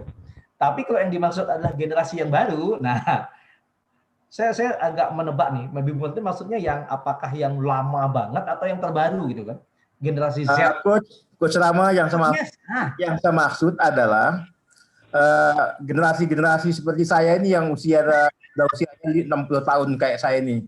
Jadi udah merasa paling bisa, merasa sudah bisa. Nah, ini adik-adik yang generasi milenial ini kan harus kita akui bahwa mereka memiliki kompetensi, skill yang sangat luar biasa. Bekerja pakai KPI. Nah, tetapi ada kalanya, apa kata mereka? Lu masih baru bisa kenceng, saya udah jadi pemimpin katanya. Karena memimpin mereka, Pak. Terima kasih, Coach. Ya. Ini Pak Sulyadi ini sahabat saya, Mas. Jadi kalau memang generasi baby boomer itu kan gini, Pak Sulyadi. Jadi prinsipnya adalah kita harus tahu role pemimpin yang ingin kita masukkan di pos-pos kepemimpinan itu kriterianya seperti apa. Kalau memang tidak sesuai dengan kriteria, yang paling penting adalah kita geser. Kadang kelemahan kita adalah mungkin kesannya jahat kali ya, tapi sebenarnya sih bukan jahat ya. Maksudnya gini. Jadi kadang kita takut untuk melakukan sebuah operasi, tapi pada akhirnya tumor itu menjadi kanker ganas gitu loh bahasanya. Iya, jadi kita minimal yang makanya saya bilang tetap kita harus by system yang paling penting. Jadi setiap posisi-posisi pos-pos penting ya, pos-pos strategis itu yang paling penting, itu di breakdown dulu. Dia harus punya requirement apa, baik secara kompetensi, baik secara skill, baik secara attitude gitu. Nah, setelah kita definisikan itu, maka kita matchkan Pak Sri antara requirement dengan orang-orang yang ada. Nah, ketika orang-orang ini sudah memang tidak sesuai, alangkah baiknya orang-orang ini digeser ke posisi yang dimana dia bisa lebih berkontribusi dan tidak mengganggu. Tapi by system ya, bukan by like and dislike ya. Jadi by systemnya kita jelas nih loh requirement-nya, dan kita minimal untuk fairness-nya kasihlah waktu 1 tahun atau 6 bulan gitu kan. Pak, Bapak, Ibu, ini requirement-nya kalau Bapak, Ibu ingin tetap berada di posisi sekarang. Nah, silakan dibaca dulu. Saya lihat perubahannya, saya akan evaluasi perubahannya selama 6 bulan. Kalau Bapak Ibu selama 6 bulan, nanti 6 bulan disurvei aja yang paling sederhana. Survei blank, nggak ada nama, ya kan, ke tim yang dipimpin. Jadi mereka berani ngomong, kalau hasil surveinya tidak bagus, sampaikan. Kalau hasil surveinya tidak bagus, maka mohon maaf Bapak Ibu saya ganti, saya pindah ke tempat yang lebih berkontribusi. Seperti itu. Makanya kalau di manajemen itu kan ada expert. Ya kalau memang sudah baby boomer yang memang tidak bisa memimpin generasi yang di bawah, ya mungkin sudah waktunya jadi expert, Pak Suli. Ya. Tapi by system ya Pak, bukan by like and dislike ya, karena nanti akan benturannya keras kalau like and dislike. Oke. Thank you, Bos. Terima kasih. Pak Sulyadi, mungkin saya menambahkan kalau yang dimaksud adalah pemimpinnya ini lebih muda daripada baby boomer kan gitu Pak ya? Lebih tua pemimpinnya, Mas. Iya. Oh, Pemimpinnya umur 50-an ke atas. yang pemimpinnya dipimpin 50-an ke Pak, atas. yang saya maksud yang dipimpin lebih tua. Yang dipimpin Pak Rama? Yang dipimpin lebih tua. Ya. Bukan Kalau yang menurut saya memimpin begini, yang Pak. lebih tua. Iya. Yang dipimpin. Oh, yang dipimpin. Yang dipimpin. Nah, kalau menurut saya Pak Sulyadi, kalau kita lebih muda dari beliau-beliau, pendekatannya jangan pakai hierarkis kalau menurut saya. Betul. Ya. Humble, Pak, humble. Betul. Jadi posisinya karena beliau-beliau lebih tua, kita memang lebih muda. Jadi apa ya kalau bahasanya Ahmad Dhani, sentuhlah hatinya kan kira-kira begitu, ya kan? Nah, kita betul. Ya kan? Nah, kalau sudah ketemu hatinya kan baru tuh masuk manajerialnya kan, Pak. Apakah Bapak bisa membantu saya dalam hal ini ya? Jadi bahasa-bahasa yang humble, rendah hati itu saya rasa cukup hati para. Nah, itu Pak Suli benar. Ya benar. Banyak kebalik tadi dengarnya ya. Ya, terima kasih Coach Imam. Ya. Thank you. Ya, thank you. Kita lanjut ya. Ini ada pertanyaan dari adik kita ini kebetulan. Ini adik kita kebetulan jadi admin nih Pak yang telah membantu terselenggaranya Zoom kita ini. Baik, izin bertanya, saya pengurus salah satu organisasi eksternal mahasiswa. Kebetulan dalam organisasi tersebut, jika mengadakan acara, terkadang memberikan job yang tidak sesuai dengan kemampuan anggota, dengan tujuan membentuk kader yang serba bisa, multi talent. Namun panitia tersebut tidak dibiarkan sendirian karena tiap tim ada pengurus. Tiap tim ada pengurus yang bertanggung jawab. Kiranya bagaimana tanggapan Bapak mengenai hal ini? Apakah itu menyalahi konsep delegasi yang tadi Pak Rama sampaikan? Saya nih. Iya, Pak Rama. Kalau dengan saya, beliau sudah sering banget bintang. Sudah sering, ya. Jadi untuk hal seperti itu boleh saja, karena kadang di beberapa posisi kita butuh orang yang multi skill ya. Memang multi skill itu kadang dibutuhkan di beberapa bagian dalam organisasi lah, mau apapun itu. Tapi memang perjalanannya akan lebih sulit. Jadi perjalanannya akan lebih panjang ya. Karena dia harus cross dari kompetensi yang dia bisa mengerjakan sesuatu yang mungkin secara kompetensi dia berada di bawah. Maka saya bilang boleh saja, justru itu bagus, namun perjalanannya akan lebih sulit. Ya. Jadi kuncinya sebenarnya terletak di tim pengurus yang mendampingi ini, Mas Imam. Jadi kalau tim pengurus ini dia tahu bahwa tim yang didampingi itu adalah tim yang memiliki kompetensi berbeda dari yang dilakukan, maka pengurus yang mendampingi ini wajib mengarahkan setiap saat. Jadi dia masuk lagi, meskipun dia nanti sudah masuk di level untuk kompetensi dia sudah masuk di level mentoring atau mungkin sudah masuk di level yang lebih dari mentoring. Nah, ketika dia mengerjakan pekerjaannya, dia balik lagi ke directing. Jadi pengurus ini yang akan mendirect tim ini dan akan nempel terus di sana. Ya akan lebih sulit, namun hasilnya akan lebih bagus. Kan kalau yang sulit jadi lebih bagus biasanya. Lebih mahal kan? Oke, Binta itu ya, semoga bisa membantu ya dari jawaban Coach Rama ya. Oke, kita lanjut. Ini ada dari Ibu Elida nih ya. Ini mungkin untuk employee mungkin maksudnya Pak ya. Bagaimana cara merubah kebiasaan slow respon dalam pekerjaan? Apalagi kita sendiri adalah orang yang diandalkan dalam pekerjaan tersebut. Slow respon, Pak. Oh, golok, Bu. Bercanda, Bu Elida. Betul. Jadi taruh golok di meja. Jadi pengalaman saya, Bu Elida, ini ada dua cara. Ada cara yang lebih soft, tapi ada cara yang lebih tegas gitu kan. Tergantung Ibu pendekatannya mau yang gimana gitu ya, sederhana. Kalau mau yang lebih soft ya Ibu yang harus lebih aktif dalam melakukan requesting. Jadi kalau mereka slow respon, Ibu yang lebih aktif meminta kepada mereka hopefully ya, hopefully mereka akan terbawa oleh aura ibu, terbawa oleh ritme ibu, dan pada akhirnya mereka akan mengikuti ya. Dan tetap pada saat di perjalanan itu bapak ibu meminta lebih aktif, meminta, kemudian ketika meminta itu sampaikan terus, berikan mereka motivasi bahwa slow respon itu mengganggu kinerja perusahaan loh, slow respon itu mengganggu kinerja perusahaan loh. Nah, namun dengan tetap aktif meminta. Nah, itu cara yang soft. Itu kalau ibu punya hati yang lapang. Jadi biasanya kalau pemimpin kesel tuh slow respon gitu kan. Nah, kalau ibu hatinya lapang, ibu lakukan cara itu.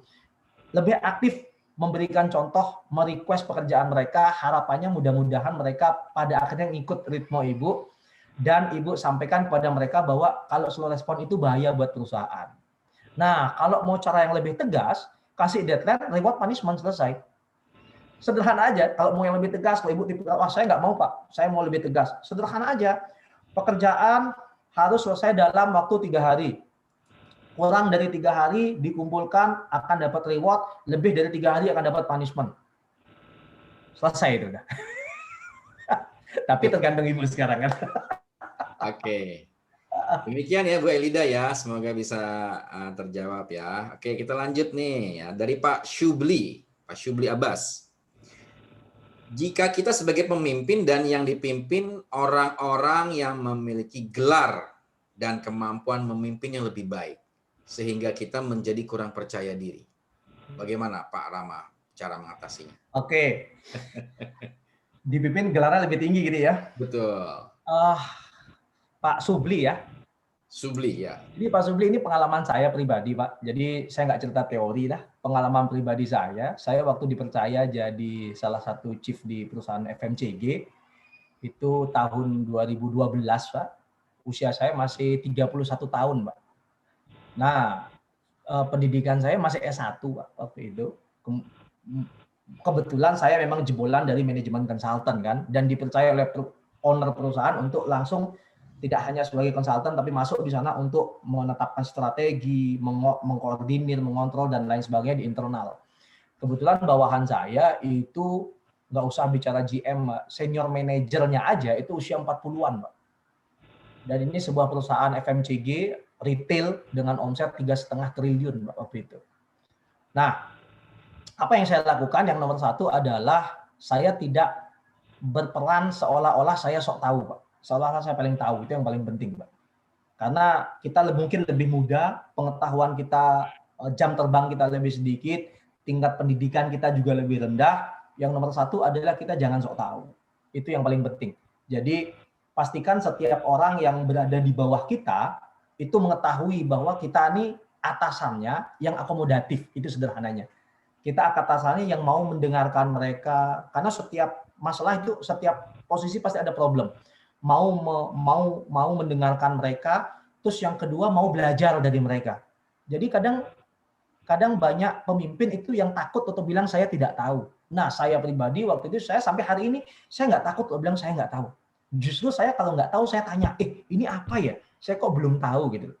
Terus itu malah mereka respect. Itu yang nomor satu, Pak. Dan yang nomor dua adalah ketika kita sudah tahu apa yang kita masukin dan kita tahu bahwa kita lag di sana, kita belajar. Jadi untuk earn respect dari tim kita yang lebih tinggi jam terbangnya, lebih tinggi gelar edukasinya, yang paling penting adalah dalam waktu 6 bulan mereka harus melihat kita, Pak, bisa menangkap apa yang dipercayakan sama kita. Itu intinya, Pak. Karena sebagai seorang pemimpin kadang kita dipindah ke departemen yang berbeda-beda, Pak. Nah, ketika kita dipindah ke departemen berbeda kan kita nggak mungkin tahu secara detail. Minimal kita bisa menangkap esensinya dalam waktu 6 bulan. Sehingga ketika setelah 6 bulan mereka tanya sama kita bisa berikan solusi. Minimal kita bisa diskusi.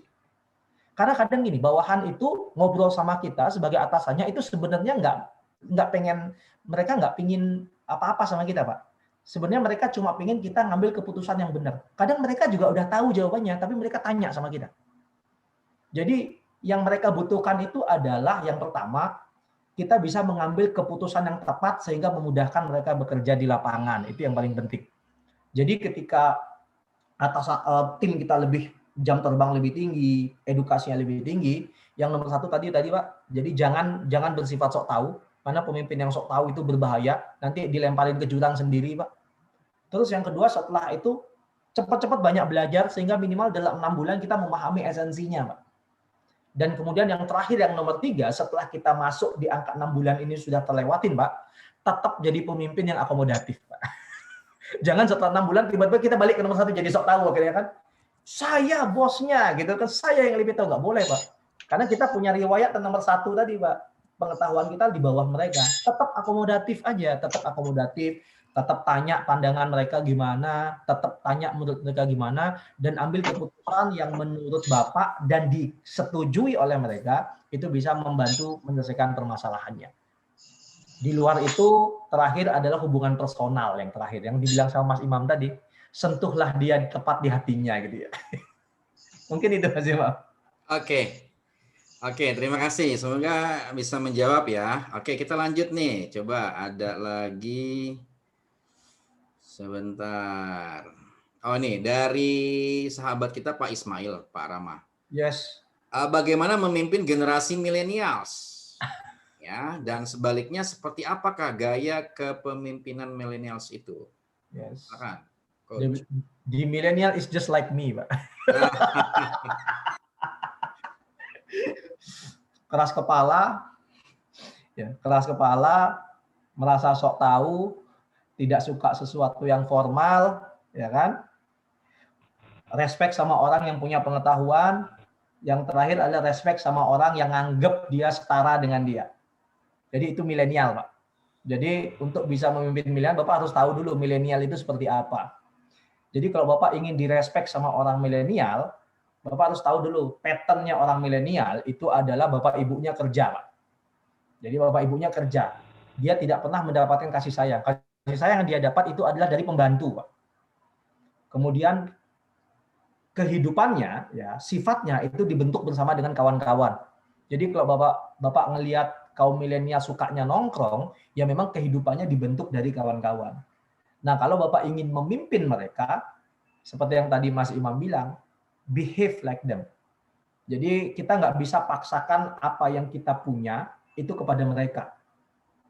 Ya, kita harus masuk ke mereka dan buat seolah-olah kalau kita memang di atas jauh usianya, Pak, dan kita harus buat mereka percaya bahwa kita adalah sebagai figur Bapak untuk mereka. Kalau Bapak bisa buat seperti itu, mereka akan lengket sekali dengan Bapak. Figur Bapak yang mereka harapkan itu adalah figur Bapak yang mau ngedengerin mereka, karena itu tidak didapatkan dari Bapaknya. Figur Bapak yang mereka inginkan adalah bukan yang marah-marah sama mereka, karena itu juga tidak mereka dapatkan dari Bapaknya. Figur Bapak adalah figur orang tua yang mereka ingat adalah figur yang sayang sama mereka, karena itu tidak dia dapatkan dari ibunya. Dan figur Bapak yang mereka inginkan adalah figur Bapak yang mau hangout sama mereka, nongkrong sama mereka, karena itu mereka dapatkan dalam keseharian bersama teman-temannya. Jadi kalau mau mimpin generasi milenial, ya Bapak harus tahu dulu sifatnya dan act like them. Sehingga nanti Bapak bisa dipercaya sama mereka. Intinya kan nomor 2 tadi levelnya Pak, bukan dikenal tapi diterima. Kalau Bapak sudah diterima, maka mereka akan lengket dengan Bapak. Sederhana banget ya. Oke. Mas Imam. Ya, terima kasih. Ya, saya menambahkan saja, hampir mirip seperti ini Coach Rama, hampir mirip dengan konsep parenting ya. Saya kalau ada kelas parenting itu selalu ditanya bagaimana membangun komunikasi untuk anak-anak SMP, SMA, dan perguruan tinggi. Ini kan anak milenial. Ya. Nah, jawaban saya, Bapak Ibu ketika berkomunikasi dengan putra-putri Ibu, jangan memerankan sebagai orang tua. Betul sekali. Itu ada gap-nya. Oh, saya kan orang tua, saya lebih pandai, lebih tua, saya bapak kamu, saya ibu kamu, kan begitu kan? Itu secara mental ada gap, dan secara mental di dalam anak-anak kita itu nggak nyambung karena aduh terlalu jauh gitu kan. Dia mau ngomong tentang aduh nggak paham gitu kan. Nah, maka kita harus memposisikan kepada adik-adik kita, anak-anak kita milenial ini sebagai sahabat memang. Jadi sahabat, jadi kita harus masuk ke dunia mereka, mendengarkan mereka. Nah, kalau mentalitinya sudah terbuka, mereka juga akhirnya menerima ya. Setelah dikenal, oh ternyata orang tua kita, ternyata bos kita ini asik juga nih, tahu bahasa kita, ya kan gitu. Ya itu memang perlu pembelajaran tersendiri. Tapi dengan banyak bergaul, dengan banyak dialog, insya Allah itu akan terbuka dengan sendirinya. Oke, itu ya mungkin ya. Terakhir, boleh sedikit dari Imam, Pak Rahmat? Siap. Nah, tadi luar biasa jawabannya, tapi belum yang terjawab satu lagi Pak Rahmat belum dijawab. Nanti Yes. katanya mereka ini sebentar lagi akan menjadi pemimpin baik di organisasi, di perusahaan, bahkan di Pemda. Kira-kira kalau mereka memimpin, gaya mereka seperti apa Pak? Makasih Pak. Untuk Kalau yang mereka milenial ini Pak ya. yang jadi pemimpin, karena mereka sebentar lagi mereka ini ada di corporate ya, bahkan di Pemda, gaya kepemimpinan mereka seperti apa Pak? Kira-kira. Terima kasih Pak. Ini untuk yang milenial tadi ya. ya, Pak Ismail ya. milenial yang jadi pemimpin Pak Rama. Milenial kalau jadi pemimpin Pak, gayanya akan sangat egaliter Pak.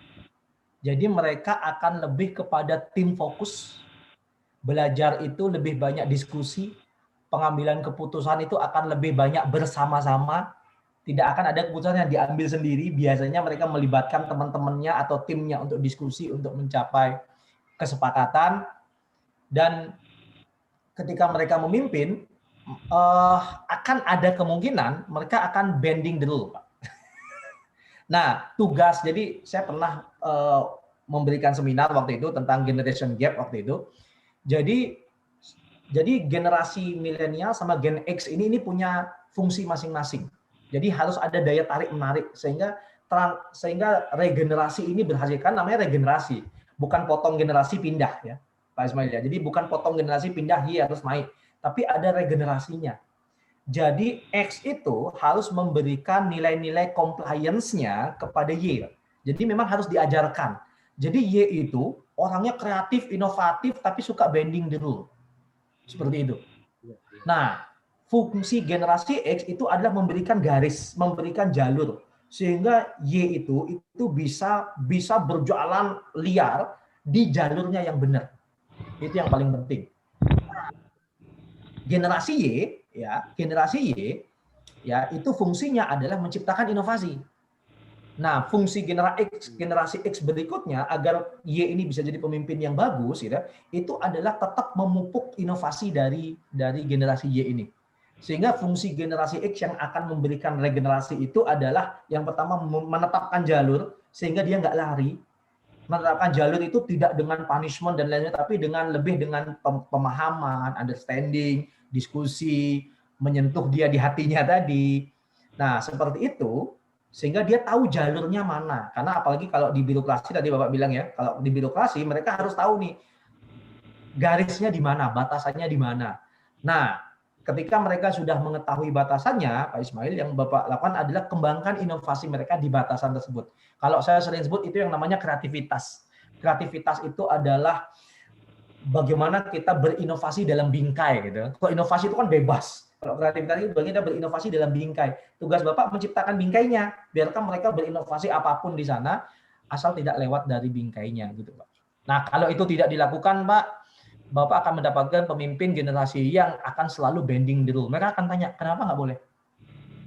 Nah, kalau dari awal, ketika sebelum mereka jadi pemimpin, sudah kita beri pemahaman, ini tidak boleh karena ini boleh tidak ini, sehingga purpose-nya tahu, responsibility-nya tahu. Kayak tadi kita balik ke materi, Pak. Purpose-nya tahu, responsibility-nya tahu.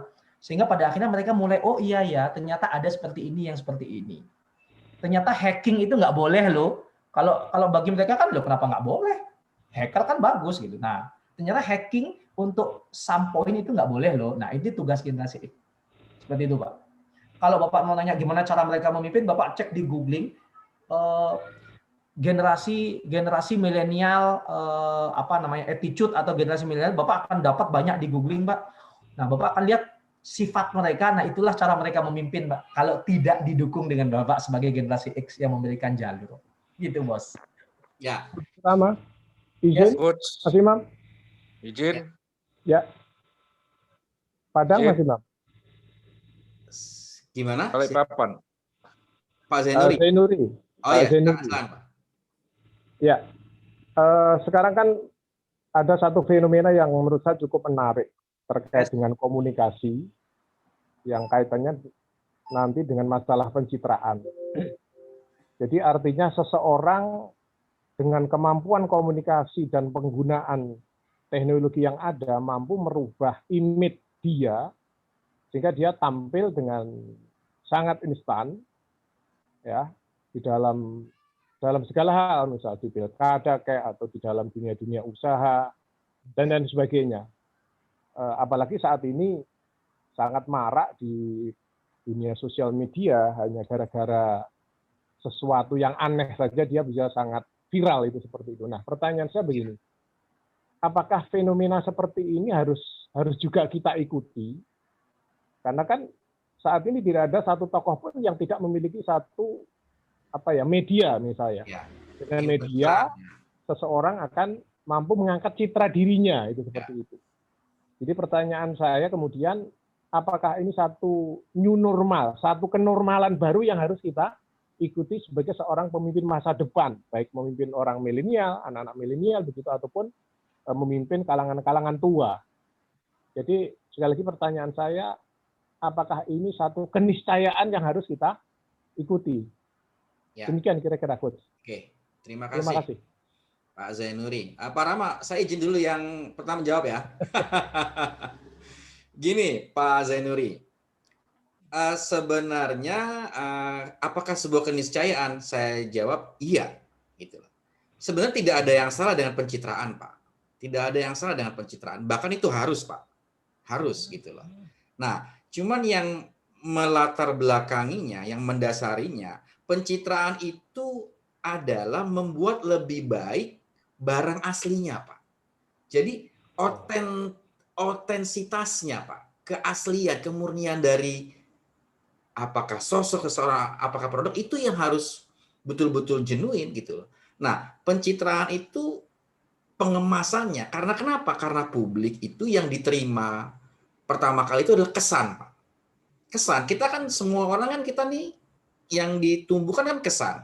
Saya tidak tahu aktual atau objektivitas atau genuinitas dari seorang Pak Ahmad Zainuri, tapi saya nangkap kesan Bapak dalam pandangan pertama ini kan, Bapak memakai batik, memakai kacamata, kan kesannya kesan Bapak adalah orang yang formal. Nah, kesan itu yang hidup di dalam sanubari publik, Pak.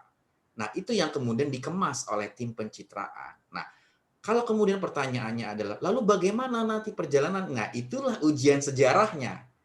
Itulah ujian seleksi alamnya. Apakah pencitraan itu equal?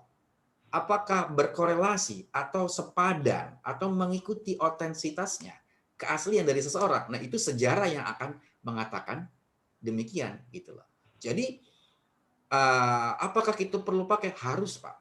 Itulah kenapa kita memakai media sosial di Facebook, di Instagram. Kita harus tampil dengan baik, mudah dikenali, mudah ditemukan, mudah dipanggil.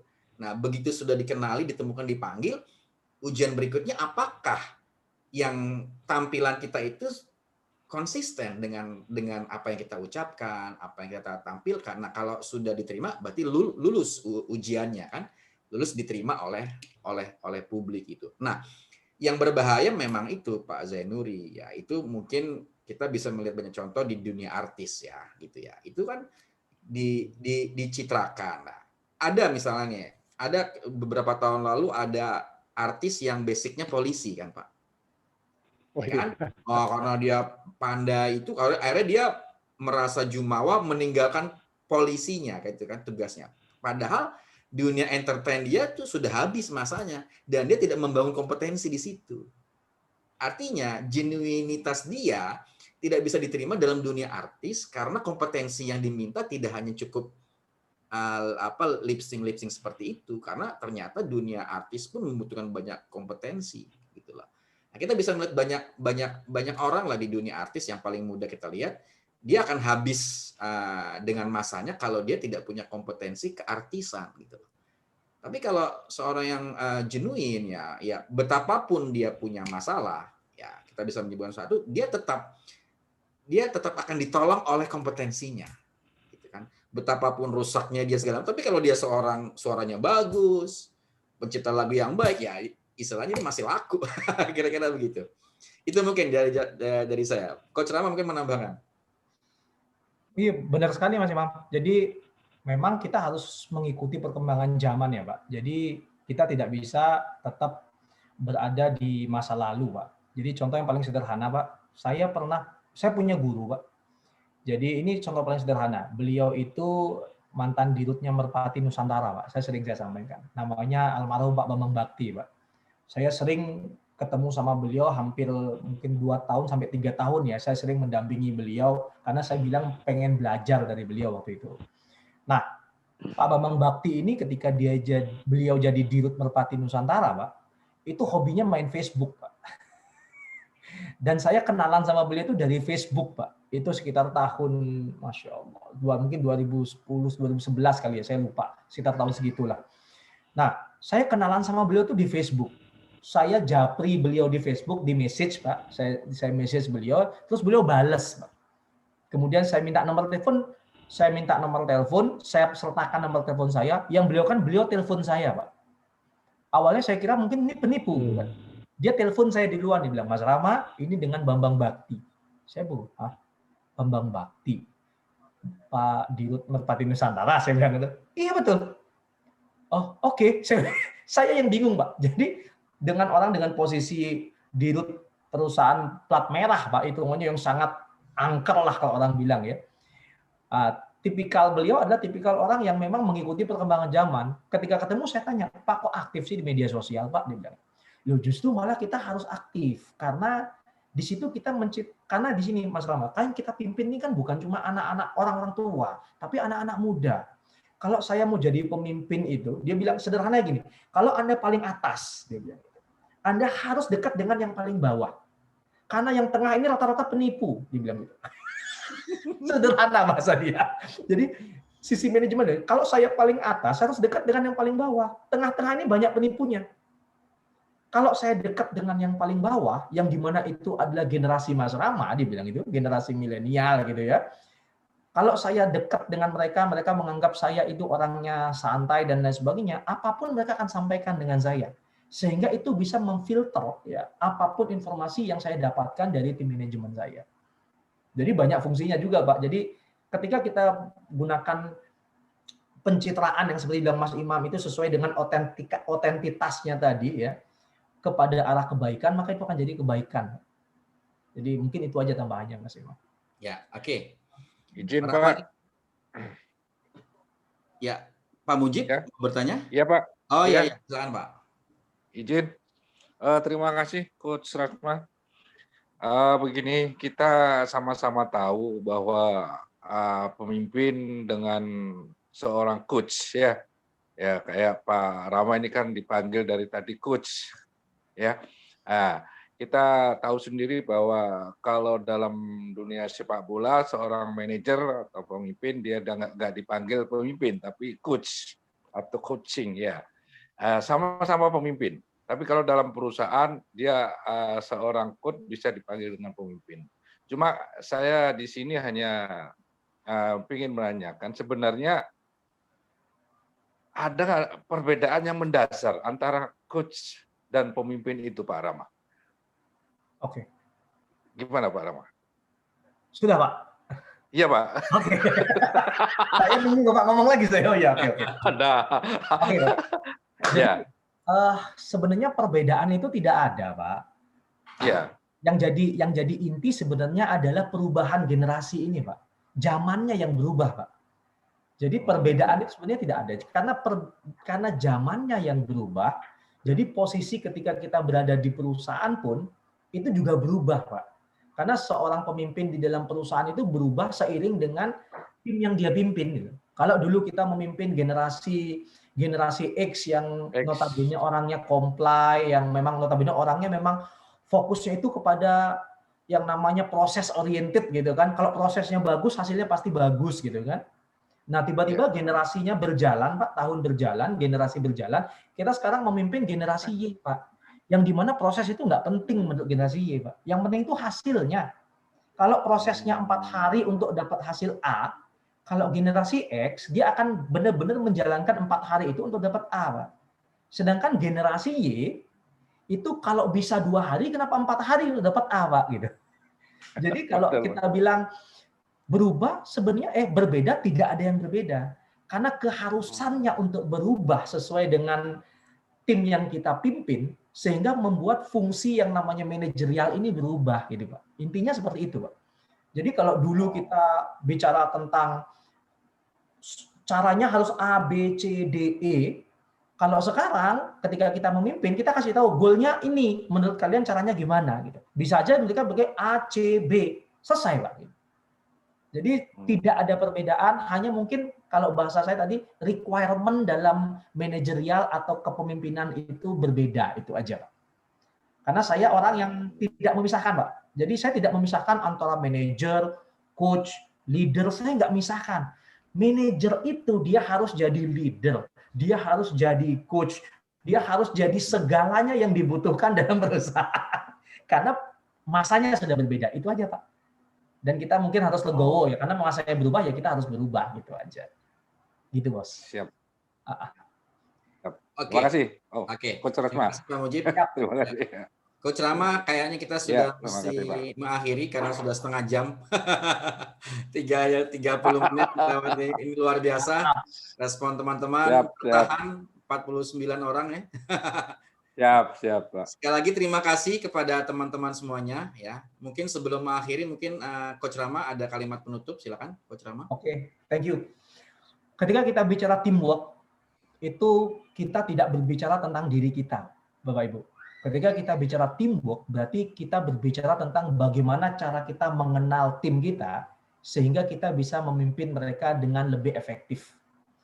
Perubahan generasi, perubahan tahun yang terjadi, dan ini adalah masa transformasi generasi, masa regenerasi Bapak Ibu.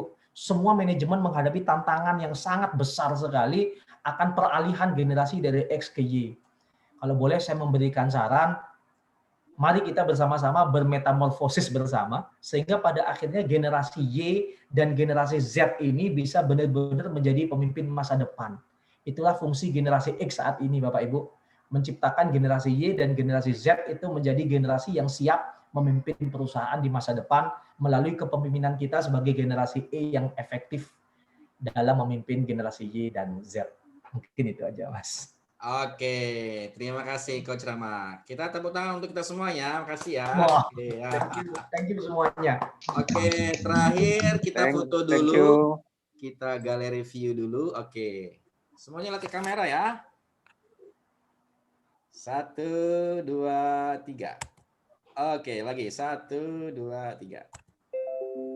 Oke. Ya, terima kasih kepada Coach Rama, kepada semua teman-teman yang tidak bisa saya sebutkan satu persatu. Semoga malam ini menjadi malam yang bermanfaat, berbarokah. Amin. Memberi banyak pembelajaran, dan yang terpenting adalah setelah ini kita kembali bersemangat untuk melanjuti kehidupan kita, menghadapi semua kesulitan kita, dan semoga kita bisa bersama-sama menuju terwujudnya semua harapan-harapan hidup kita. Saya undur diri. Sekali lagi terima kasih Imam Rafi Rasul. Kita jumpa pada minggu depan. Wassalamualaikum warahmatullahi wabarakatuh. Waalaikumsalam. Pak Zainuri. Terima kasih Coach Rama. Iya. Terima kasih.